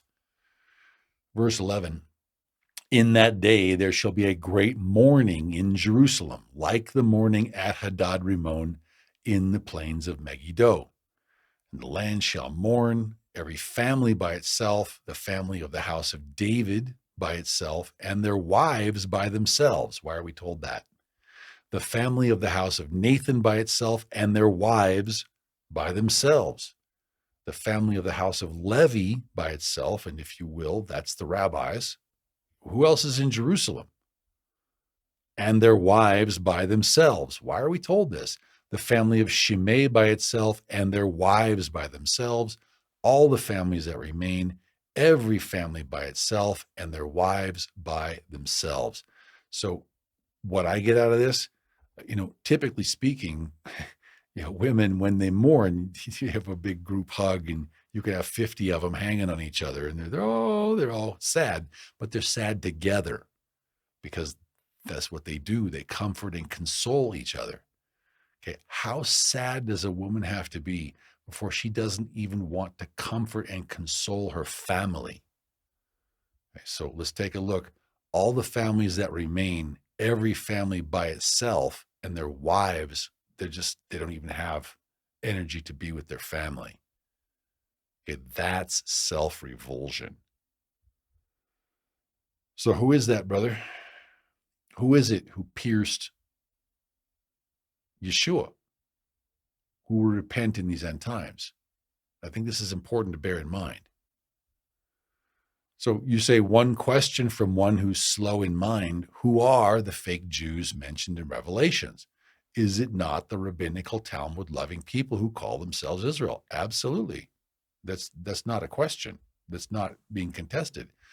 But the question is, doesn't Yahweh still love them also? Because isn't he being slow in his judgment so that all have an opportunity to come to repentance because he loves all of fallen mankind, especially the seed of Abraham, especially the seed of Israel? And let's not forget, Judah's going to survive what's coming. So Yirmiyahu, or Jeremiah chapter 30 and verse 18. This is again, time of Jacob's trouble, tribulation time frame. Thus says Yahweh, behold, you can read more about this in the Revelation study or watch Revelation Simplified on YouTube. But he says, behold, I will bring back the captivity of Yaakov's, or Jacob's, in this case, Judah's tents, and have mercy on his dwelling places. Why is he doing that, brother? If they don't care anything for Yahweh, why is Yahweh doing that? It says, I will have mercy on his dwelling places. The city shall be built upon its own mound, and the palace shall remain according to its own plan. Yahweh plans to show up for Judah, brother. So what should our attitude toward Judah be if Yahweh plans to show up for Judah? And the brother continues, he says, so you're saying that if Ephraim wants to form a nation, they must have a group of evil bankers like Judah to invest in forming a nation. Brother, I didn't say that. I didn't think that. It didn't enter my mind. Please don't try to put words in my mouth. I don't mind clarification, but, so you're saying that, no, I didn't say or think anything of the sort. So what I said is that we need to obey Scripture. Okay, and this is the thing. I don't know how to help Ephraim get it other than just keep saying it until people get it. So we are called to form a stick of Joseph in the hand of Ephraim. Okay, Judah has already formed a stick for himself. We've talked about this many times. Judah has already formed a stick for himself. This was in the Zionist movement. It culminated in the establishment of the state of Israel in 1948. So now it's Joseph's turn, and Judah is going to stay stuck until Joseph does his job. That's the purpose of this. Judah has formed a stick, but not an ideal stick. Now it's our job to form the stick correctly, to form the stick the correct way, and this will move Judah to jealousy and bring about the ingathering. But it's not something we just get to do nothing with. It's something we have to be active with. So verse 18, and when the children of your people speak to you, saying, will you not show us what you mean by these things? Say to them, thus says Adonai Yahweh, surely I will take the stick of Joseph, which is in the hand of Ephraim and the tribes of Israel, his companions, and I will join them with it, with the stick of Judah, and make them one stick, and they will be one in my hand. But this cannot happen until Ephraim starts doing what the renewed covenant says to do, because it's the protocols written in the renewed covenant that's going to bring the stick of Joseph together. In other words, we need to be faithful, brother. We need to start walking in the ways of what the renewed covenant says to do, because this is what is going to bring about the stick of Joseph and ultimately the ingathering, and ultimately is going to move Judah to jealousy and therefore repentance. And that's our job. And until we do that, we are delinquent and we are slack in doing our job.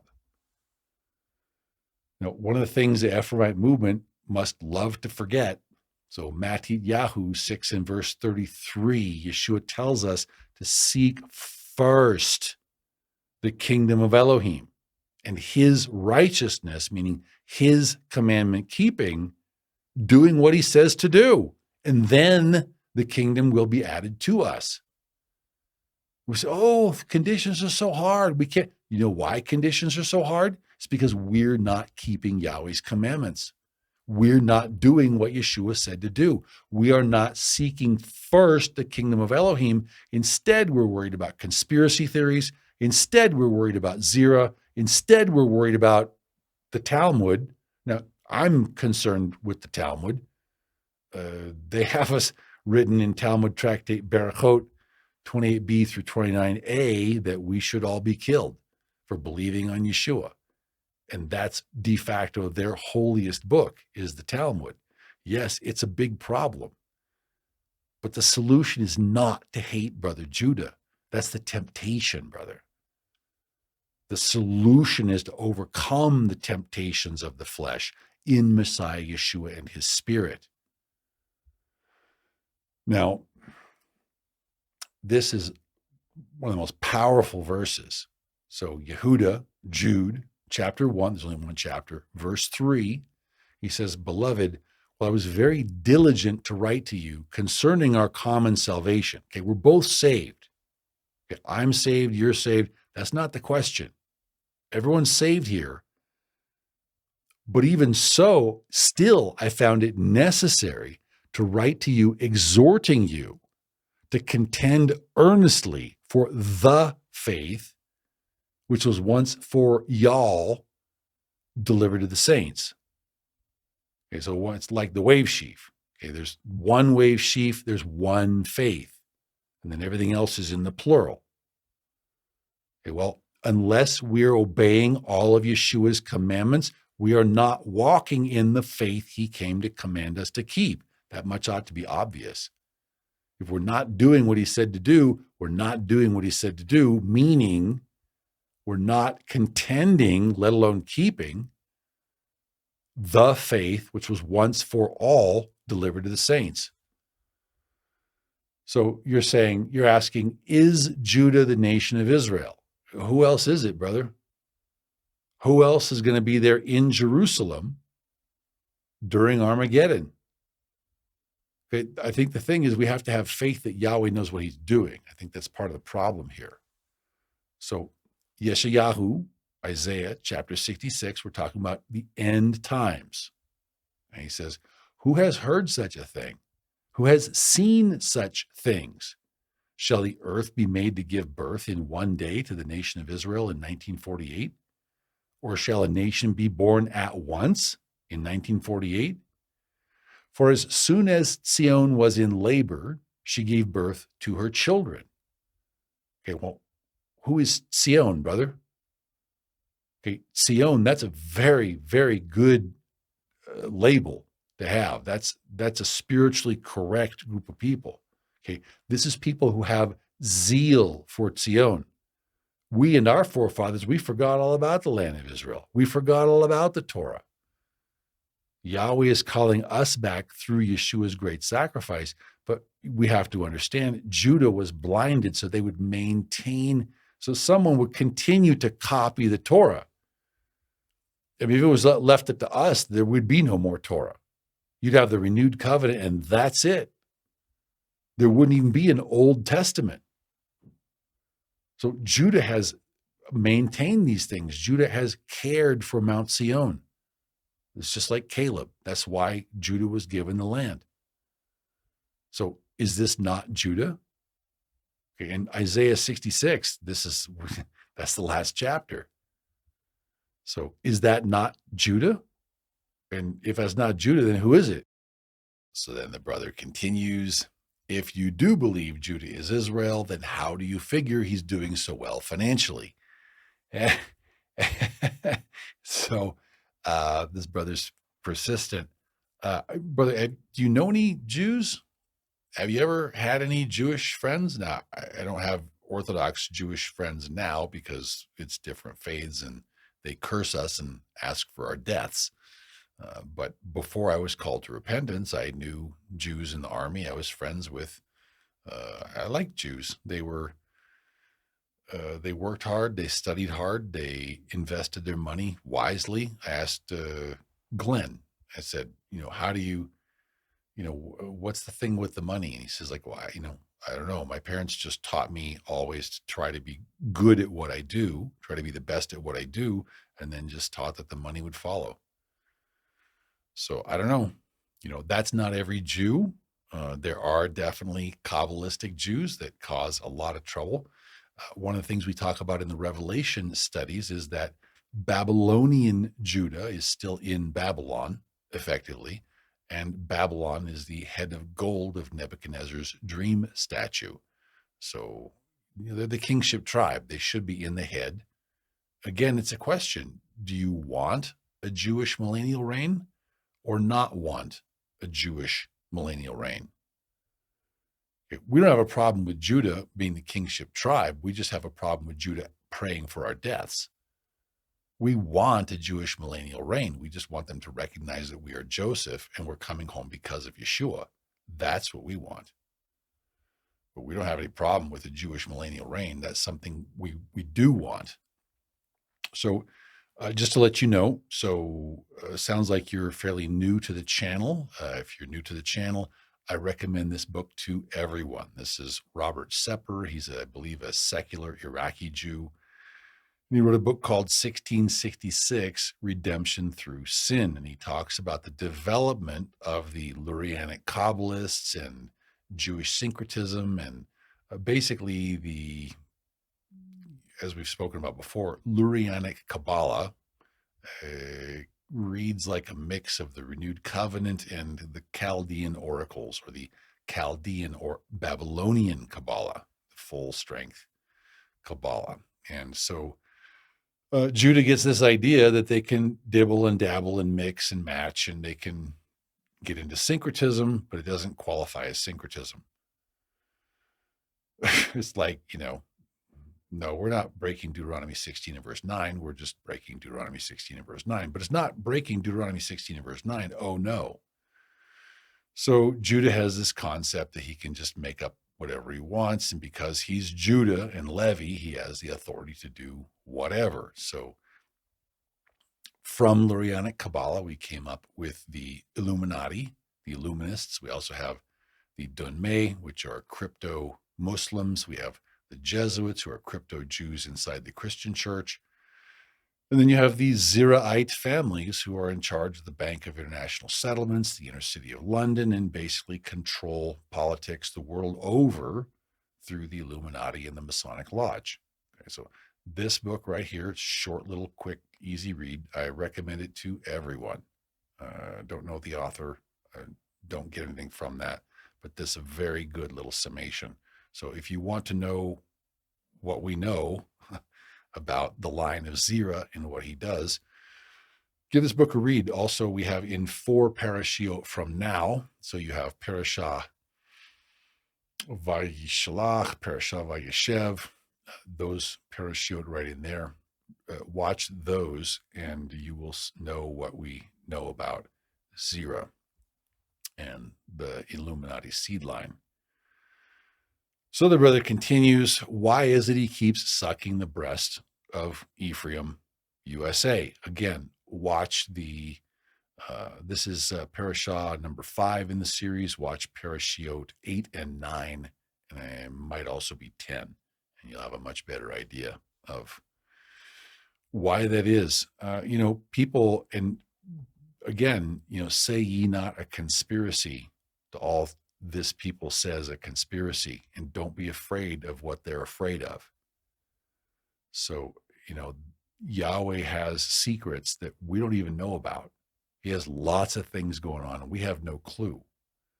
So one of the things most people have no idea about, we've talked about this many times on the channel, the Genesis 35 alliance. So Bereshit chapter 35, starting in verse 10, Yahweh changes Yaakov's name to Israel.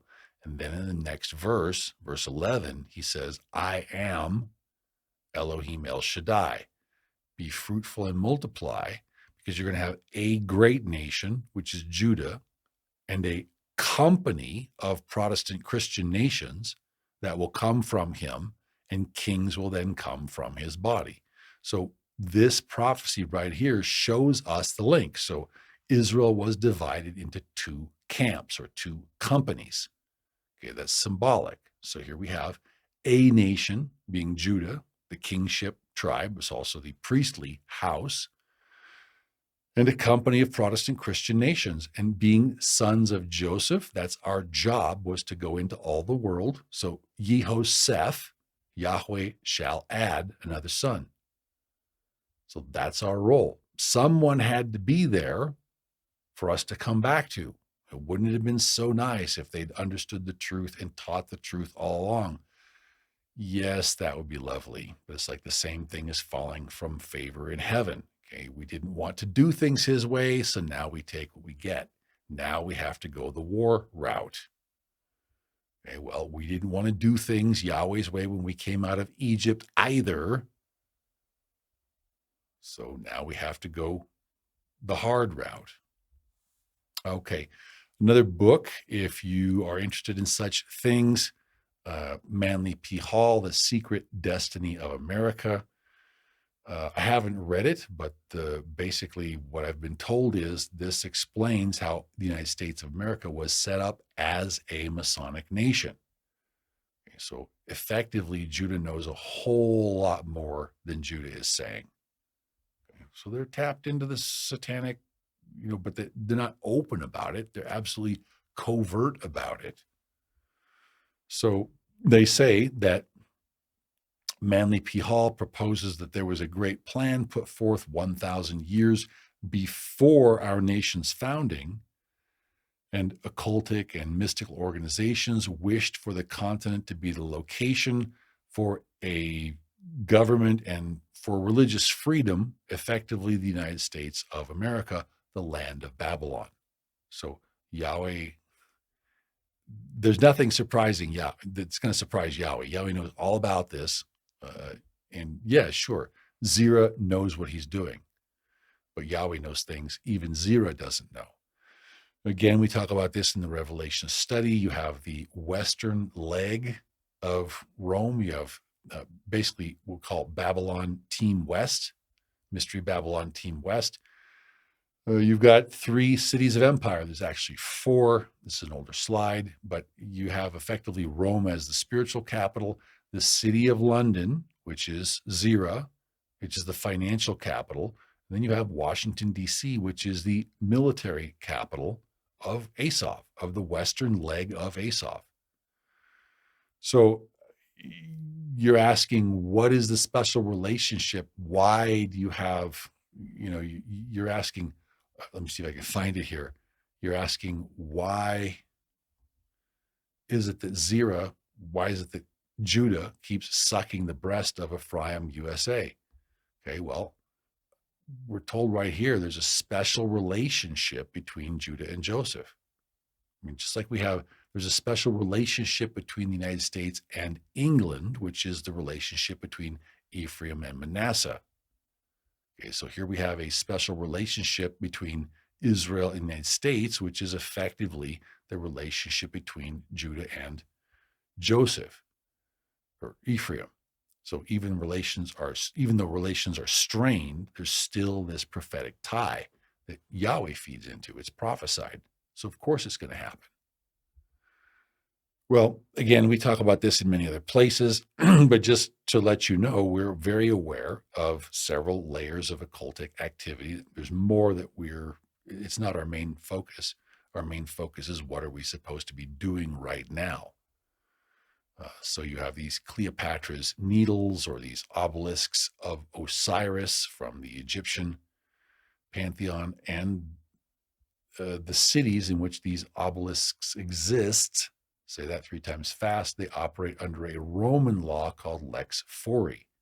Okay, well, one of these Cleopatra's needles is the Washington Monument. Okay, so what is the special relationship between the United States and Asaph in Rome? So there's many layers of occultic meaning. Judah is not in control of all of them. We're told that the ultimate root is Esau in Rome. So we don't have time to unpack this here. We talk about this in the Revelation study, but these are the four layers, the western leg and the eastern leg. You have Team West and Team East. We don't have time to unpack all that here. But there's serious, deep answers to these questions, brother, and none of it changes the fact that Judah is still our brother. So then he asks, why is it Ephraim is sending all the ordnance to kill Palestinians? And that's a good question, brother. The answer is effectively the same. So you have a special relationship between the great nation Judah and the company of Josephite Protestant Christian nations. Is effectively the southern house and the northern house.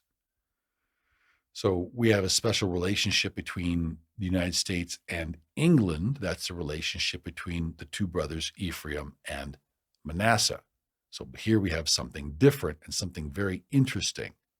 Okay, we have a special relationship between the kingship house of Judah and the lost but being reformed Josephite Christian nations who are coming home as soon as they organize themselves according to Yeshua's words.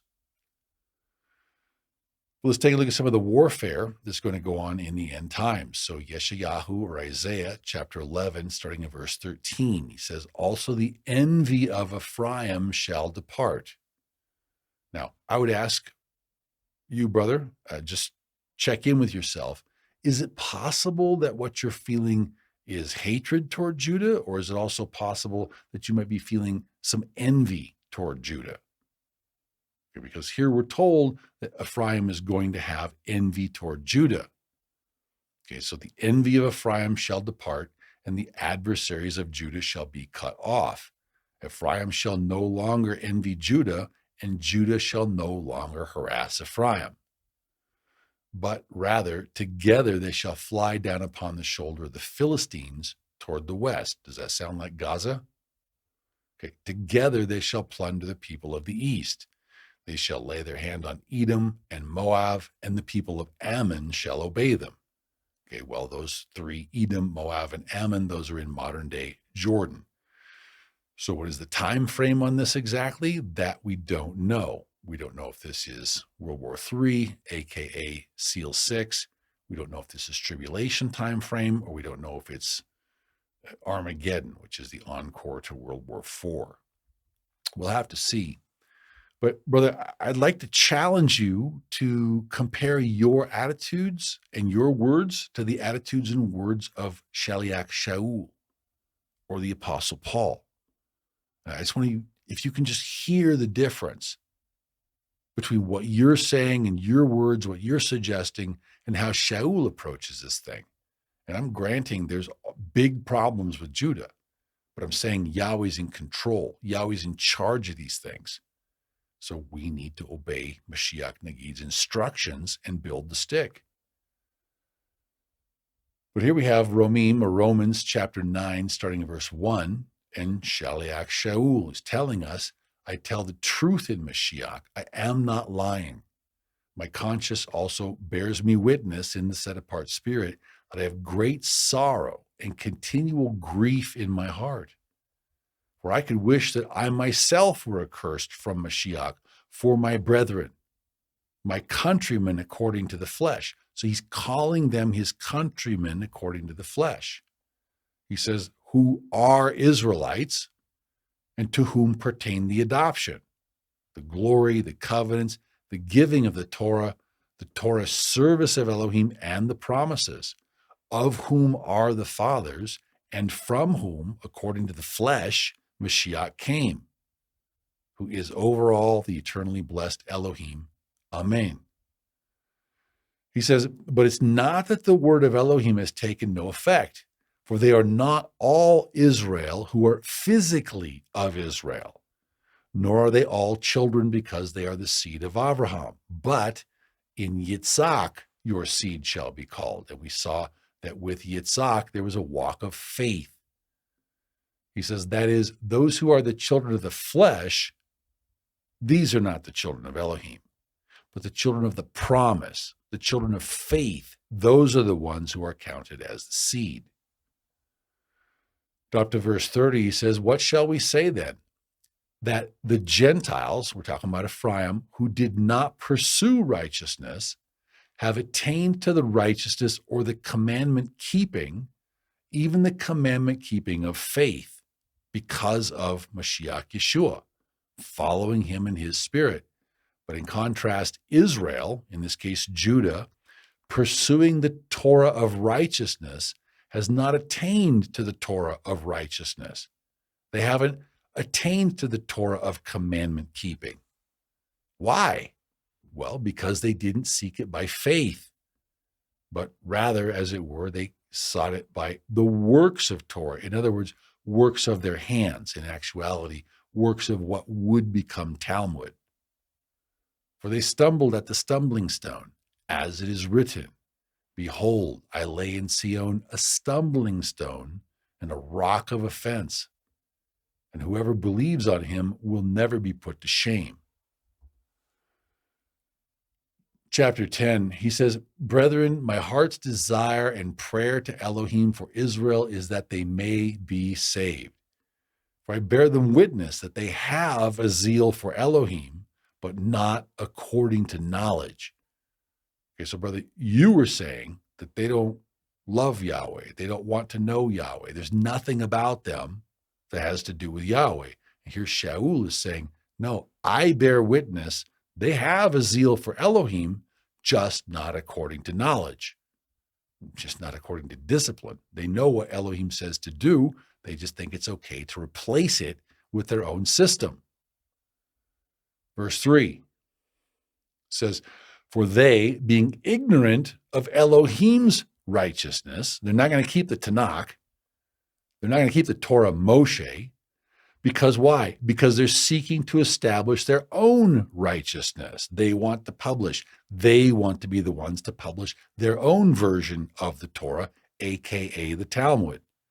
That's why they have not submitted to the Tanakh. They have not submitted to the righteousness of Elohim, because they're trying to establish their own righteousness in the Talmud.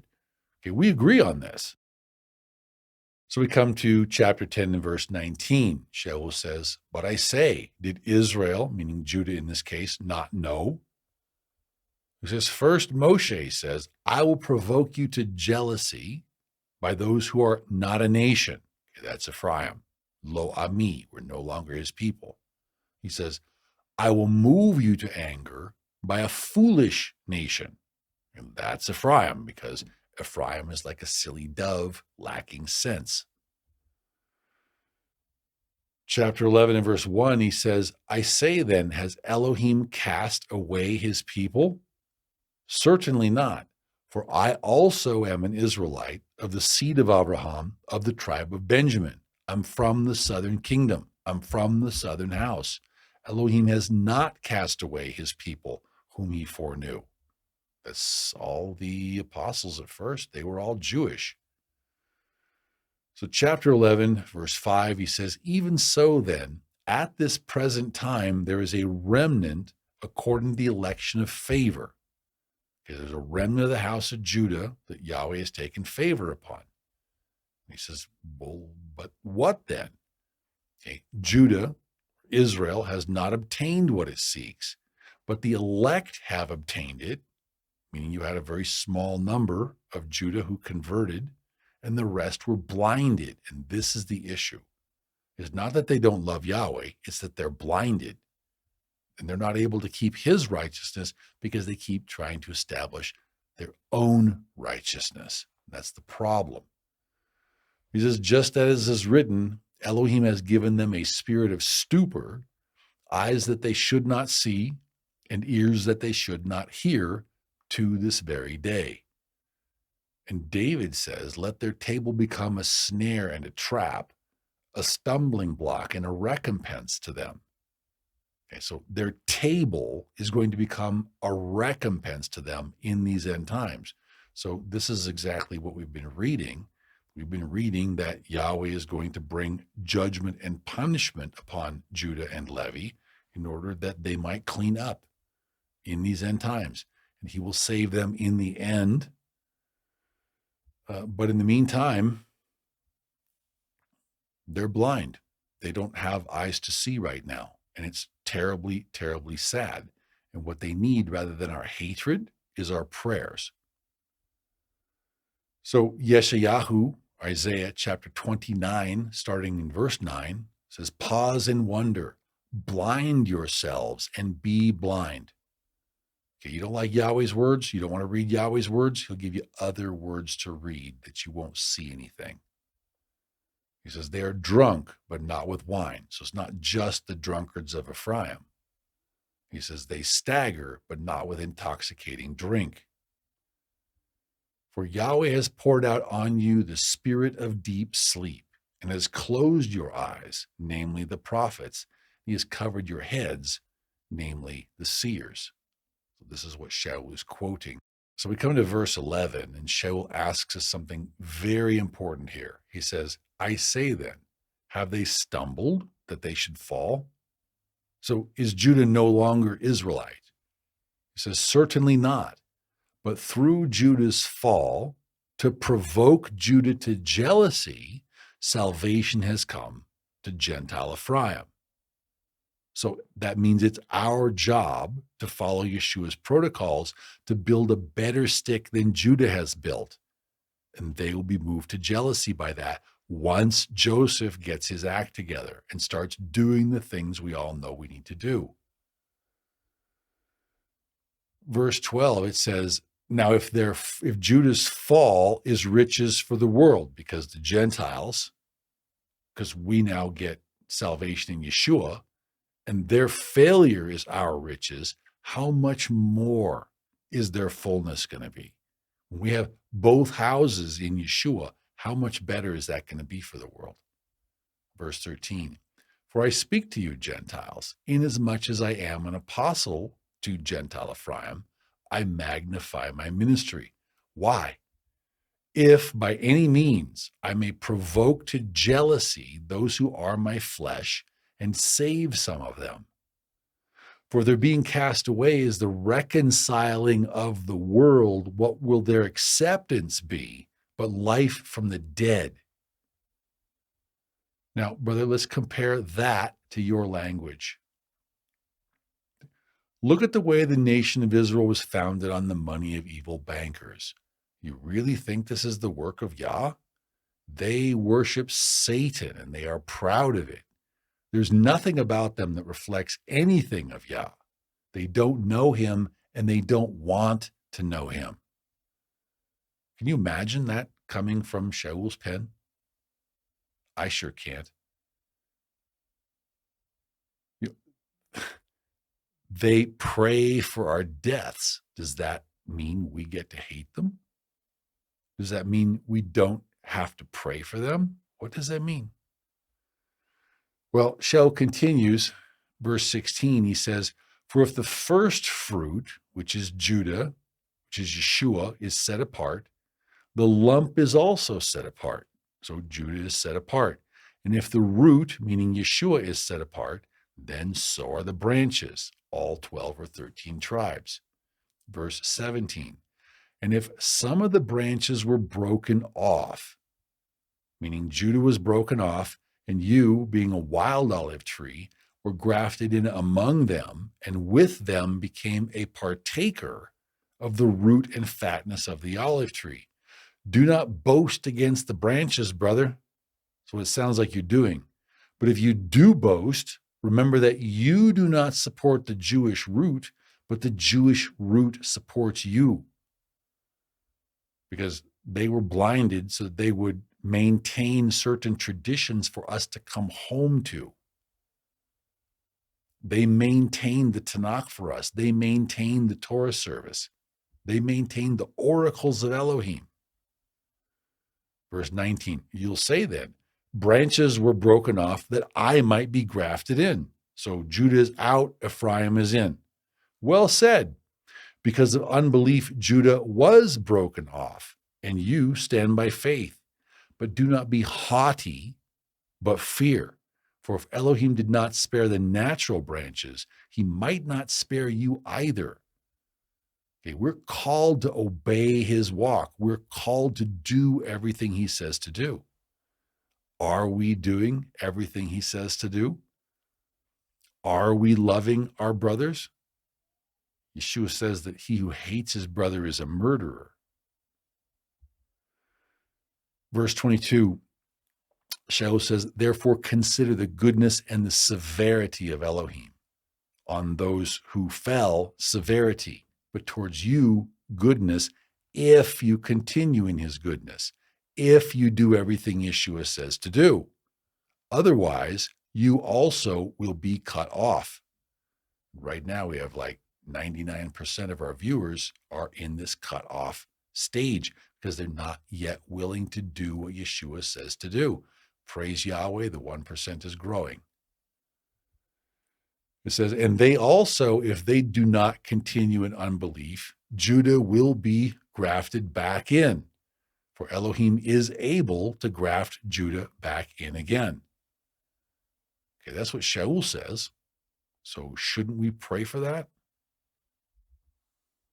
Verse 24, for if you were cut out of the olive tree, which is wild by nature, and were grafted contrary to nature into a cultivated olive tree, how much more will these from Judah, who are natural branches of the cultivated olive tree, be grafted back into their own rootstock?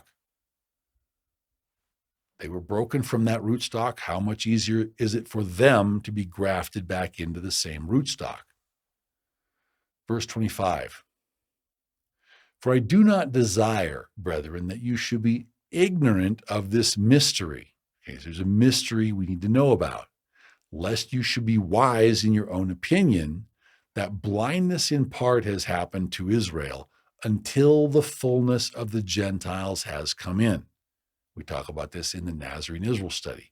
So effectively, Judah had to become blinded until Joseph gets it together enough to form a proper stick of Joseph that's better than the stick of Judah, and then Judah is moved to jealousy. It's another one of those things. It's so very simple. It's like Deuteronomy 16 and verse 9. We just have to decide we want to obey it.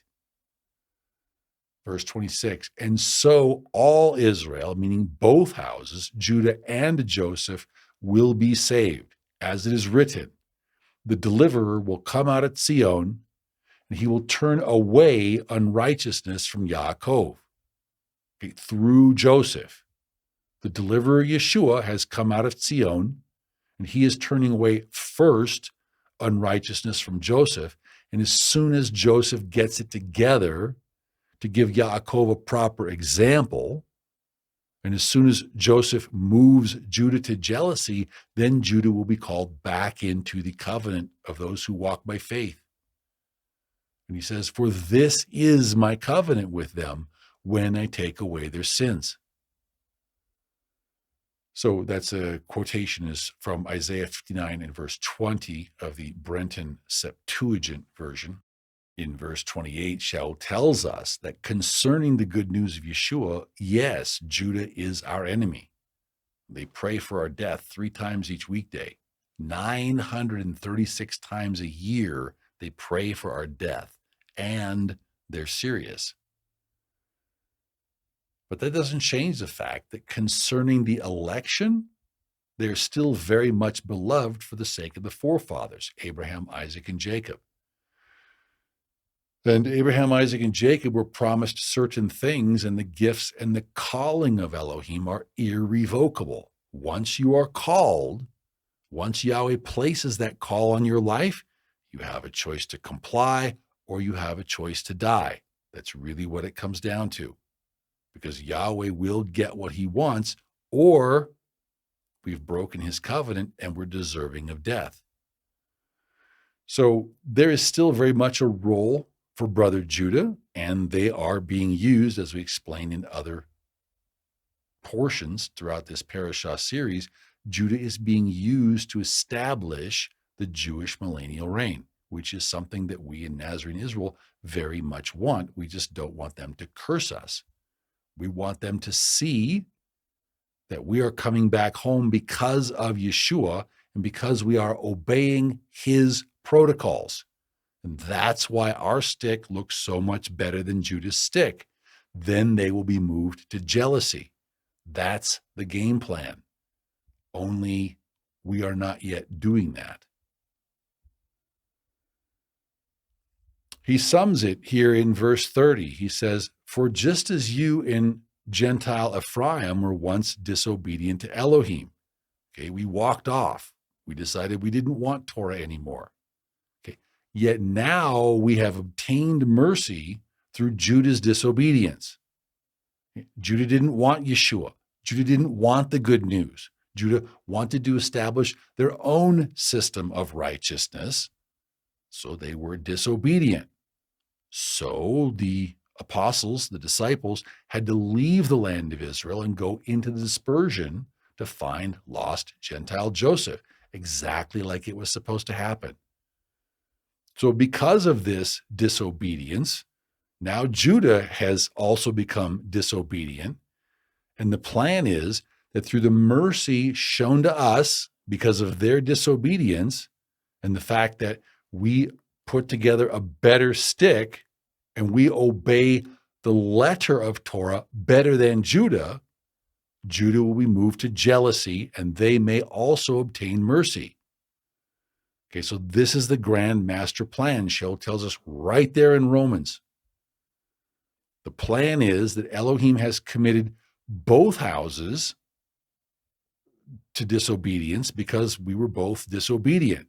So we both received the punishment that we might both receive his mercy once we began to comply. So we talk about these things in much more detail in the Nazarene Israel study.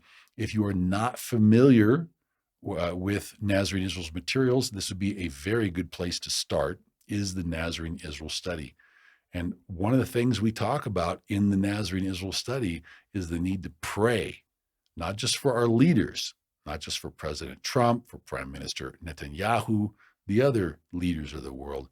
We need to be praying for our brother Judah as well. Judah knows who we are. They are against Yeshua, but they don't really want to kill Joseph. Not really. Really, they want Joseph to convert to the worship of the Talmud, which they would see as a vindication. So what our job is to take this freedom given to us in Yahweh and in Yeshua's spirit, to obey Yeshua's spirit, to do the things Yeshua says to do, and then we will establish his kingdom, and Judah will be moved to jealousy. So that's the battle plan. Now we get to see who are the 10% who want it and who want to live versus who are the 90% who don't want it and are going to die. We leave these things for your consideration. Shabbat Shalom.